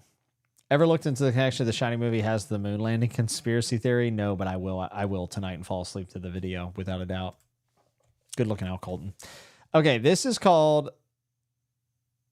Wait, how do you say this? Filth Eaters. Okay, so this is like one of the most disturbing covers I've ever seen. I really would like for this camera to focus. Come on. Please focus. It's not going to focus, guys. I'm super sorry. Go look up this cover. It's called The Filth Eaters by Ito Romo. Evie sent this to me. I have no idea what it's about. A high-strung and inventive literary horror that will delight fans of Stephen Graham Jones, Mariana Enriquez. It's the debut novel that traces the 1,000-year lineage of a new kind of vampire, the mestizo filth eater. This sounds kind of sick. After centuries of scrounging in the shadows, the vampire Radames discovers an ancient Aztec codex that reveals the vampires of the New World live a more human life. They marry, they give birth, spurred on by a tantalizing promise of a fuller existence. Radames glamours and schemes his way onto a ship headed for Mexico. There, in the underbelly of the forgotten Aztec city, the Adalcian vampire falls in love with a member of this ancient sect of Aztec vampires who call themselves the Filth Eaters. From their union, the mestizo vampire Doro is born. What in the world? Hopping back and forth in time from the Indus River Delta in 1099 to the Muslim Spanish Empire of the 1400s to a flooded cyberpunk New York City of the future, Filth Eaters pulls at the threads of empire greed, climate collapse, but the beating, bloody heart of the story is our very human desire for the love that gives life meaning. Bro, this is insane. Okay. Also, I should mention, and this is probably why Evie purchased this for me, is it's 130 pages long. There's some wicked art that I can't show because it won't focus. But it starts out, the first chapter starts out in New York City, November 2069. Doro stared into his watch cam. On the tiny screen, the bright lights of Chinatown burst neon in the snow that flurried down onto the intersection behind him. Okay. Very interesting. Not the best opening sentence, but this premise and what it's doing, what in the... Oh my goodness, that is insane. Is anyone else like blown away by that? Thornall said, did someone say vampire? Sold. I mean, this has to be one of the craziest vampire books premise ever. Read the entire book live. That sounds phenomenal. Doesn't it? 2069. Nice. Okay, next one. This was somebody that recommended this to me, and I can't remember. I heard it was insane. This is another cover. You can't see it. It's like a devilish butcher character, and it's called The Butcher of Nazareth by David Scott Hay. And this seems like just an absolute wild book, and it's biblical, so I kind of love that. Haunting visions drive a grieving butcher to hunt down an obese pre-ministry Jesus to prevent a perpetual age of fire and ash. But when the butcher adopts a dead newborn, his hunt for the son of Nazareth takes a horrific turn. From Bethlehem to Jerusalem to Nazareth, familiar events and figures are reimagined with a modern sensibility, building to a gut-wrenching conclusion. How does one choose between personal redemption and worldwide salvation? First off, the Butcher of Nazareth sounds like a professional wrestler name that I would have loved to have had. I think that the last time I read fiction centered around biblical times was Lazarus, which is one of the greatest short works I've ever read. This opens up with a quote from Matthew and Job, which is pretty cool. And the first section is called Alpha. The butcher's task stood simple through arduous, kill one more child.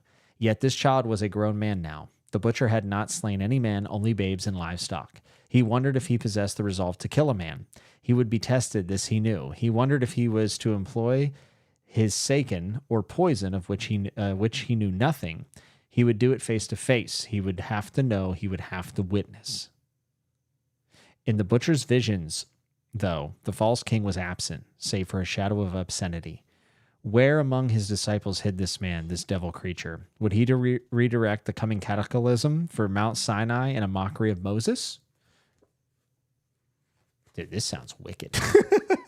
Okay, back-to-back horrific books. I'm pretty excited about that.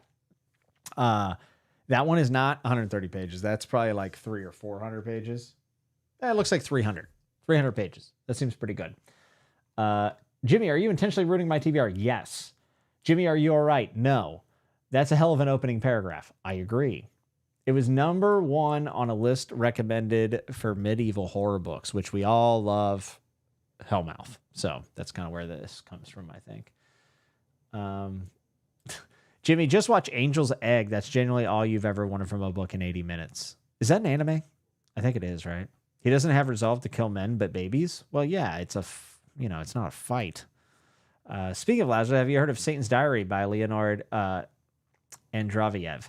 That's who wrote Lazarus, if I remember correctly. No, but I would read it without a doubt. Okay, next one. This is a signed book I had to order from Waterstones because it's not being published in America, not yet, probably won't be, which is M. John Harrison with a endorsement by China Miéville calling this book visionary and brilliant. Love China Miéville. The End of Everything. As soon as someone recommended this to me in the chat months ago, I was like, yeah, this is happening. I am so curious about this. It's a post-apocalyptic book. It's supposed to be pretty methodical, aka a lot of people call it boring. I love that. Philip Tennant makes his living at the tide line, collecting artifacts that wash up from the channel. It's been years since the crisis changed everything, but its exact nature remains obscure. Government barely functions. The seas are full of new creatures, and Europe has been mislaid. It feels like the end. Now Philip has fished out of the water an object he can't keep. A creature that keeps changing, an artifact he must take in land before it destroys everything he thinks he knows. M. John Harrison's a legend. I haven't read anything from him. This is a 200-page book. You guys know I like post-apocalyptic stuff, and I've heard it is beautifully written. I'm very excited about this. A couple other people I know have read it. One hated it, 2 liked it. So I don't know where I will end up on it, but this is actually a book I really would like to get to by the end of the year. If I do, who knows? The new releases continue to pile up for me. Okay. I'm a bit hesitant to read that book as a Christian, but I may yet read it. Yeah, I don't know. I used to be a Christian. I still like biblical stuff because I just think there's a levity to it that's very interesting. I don't know. Yeah, I don't know. I can't say as a Christian, unfortunately. I definitely do not want to read a medieval horror book. I went to read that Harrison book. Wasn't it long listed for this year's Booker? Usually it has a sticker on it, but I'm pretty sure it was. It's about Satan that incarnates as a human and gets depressed about how pathetic humans really are. Very, very cool, actually. Yeah, I think it is a Booker nominee, yeah. Yanis put this book on my radar. Probably put it on mine as well. If you want a medieval horror book, just pick up a nonfiction book. Things were pretty awful. Yeah, everybody had fleas, which is kind of gross. Medieval horror is dope, Annette. I couldn't agree more, honestly. This next one is a National Book Award finalist based on the cover. I've had this recommended to me a couple times, and it came up somewhere recently, and I read the sample, and I thought it sounded really good, and that is Pachinko by Ben Jin Lee. And what a cool cover. Really like the cover. It's a little bit thicker than we would like to see. Actually, it's not that bad. It's about 500 pages, which anymore is kind of long for me, but history is seldom kind. In this best-selling magisterial epic, 4 generations of a poor, proud immigrant family fight to control their destinies, exiled from a homeland they never knew. In the early 1900s, teenage Sunja, the adored daughter of a crippled fisherman, falls for a wealthy stranger at the seashore near her home in Korea. He promises her the world, but when she discovers she is pregnant and that her lover is married, she refuses to be bought. Instead, she accepts an offer of marriage from a gentle, sickly minister passing through on his way to Japan. But her decision to abandon her home and to reject her son's powerful father sets off a dramatic saga that will echo down through generations.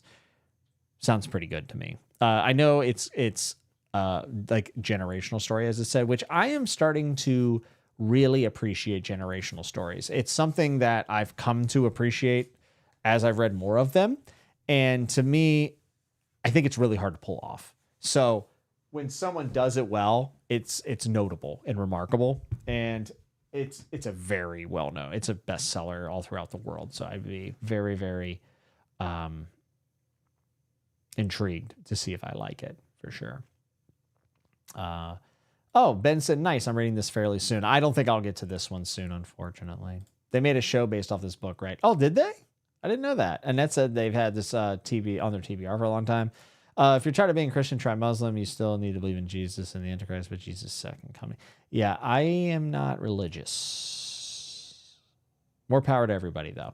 I had Pachinko in my queue. I had no idea it was so long. It's not terribly long. I don't know. The book is thick, but there's a huge reader's guide in the back, which, by the way, love reader's guides. Whenever they do the book club questions at the back of a book, immediately I like the book more. Every single time. The next one is a duo, and that is because I have actually finished these two books in this month already. And that is the Odyssey or I should say the Iliad and the Odyssey. I read Emily Wilson's translations. I love them. And I'm actually really excited to read the first part of the Odyssey because I love her opening line about Odysseus here. But yeah, this is the Robert Fagel's translation, which a lot of people really like. This is Alan from a Library of Alexandria. This is his favorite translation. I went with the Emily Wilson because it was the one that I read the sample of that I liked the most, but I was also kind of pulled to this. So I've already finished the Iliad and the Odyssey this month. First time reading, phenomenal. But I want to try this out, and I don't know when I will get to read these, front to back since I just finished them, but it would not be surprising if I read them soon because I really am kind of enamored with this right now. And I've already said, I wasn't really, the movie really wasn't on my radar. I knew it was coming out, but I was like, whatever. But I got tickets and still was kind of like, okay. And then I started reading the Iliad and I just immediately loved it. There's some of it that's not the easiest to get through, but been really captivated by this. And I don't know enough about Greek mythology. I have a little bit of a better idea now, but I also was pretty much unspoiled for all of it, which I guess is surprising because it's 3,000 years old. But yeah, by the way, love the movie. Love the movie. My God. I'm going to read the first line. I don't think I need to read the back of these books. The only thing I will say that drives me nuts is these introductions are so long. They're so long. Okay, so I want to see, because I think the opening of the Emily Wilson Odyssey translation is something like, show me a complicated man or something along the lines. And I thought it was a powerful first line. So book one, Athena inspires the prince. Sing to me of the man, muse, the man of twists and turns driven time and again off course once he had plundered the hollowed heights of Troy. Many cities of men he saw and learned their minds. Many pains he suffered, heartsick on the open sea, fighting to save his life and bring his comrades home. But he could not save them from the disaster, hard as he strove. The recklessness of their own ways destroyed them all. The blind fools, they devoured the cattle of the sun, and the sun god wiped them from the sight wiped from sight the day of their return. Launch out on his story, muse, daughter of Zeus. Start from where you will. Sing for our time too. That's slammer. That's a slammer, dude. All right. All right, Fagels. I'll give you a shot. Emily Wilson's is very blunt, and I really appreciated that. Will I like it more than Emily Wilson? I thought the Emily Wilson translations were so easy to read and had a flow to it. I really loved it, man. Super good. Apple TV did Pachinko. I'll just watch the show and sell the book. I'm kidding. Boo, Fagles Wilson over Fagles. I've read the Fagles edition. It's good. They're both good. I plan on reading the Fagles translations. I read Fagles and not going to lie, I feel a little elevated for it. You're a Homer Simp son. I love Homer Simp son. They're good, but have their own issues. Lattimore is another good shout and is the one frequently used in universities. Very cool. All this Elden Lord business is tiresome. Well, good night. Appreciate you stopping by. Just skip them. That's what I did. Greek mythology simple. Hera's the best. Everyone is out to get her, and she never does anything wrong. The end. This reminds me, I need to read Metamorphosis as my next ancient classic. Funny enough, I think I might read that as well. Since you're into Homer right now, you should really read the short story Immortal by Borges. Okay, I'll take a look at that. I'd like to read the Aeneid, is how you say it, at some point. I would like to. Oh, and Hera is also never petty or vengeful. Thank God.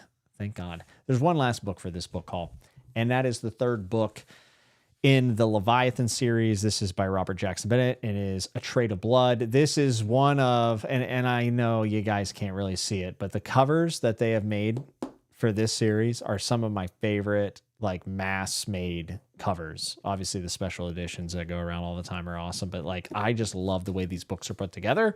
But it is another Anna and Din mystery with some of the coolest world building ever. I just love it. They're feel-good reads. The world building is very interesting and kind of reminiscent of a little bit of like a Jeff Vandermeer / Attack on Titan. I like Robert Jackson Bennett's story, like the way he tells his stories, like the pacing of it is really good. They're very easy to read. And yeah, they've kind of become comfort reads, I guess. I don't know. I liked book 1 a ton, and then I really love book 2. So I'm hoping book 3 lives up to the first 2. From what I've seen early on, I've seen people say this is the best of the 3.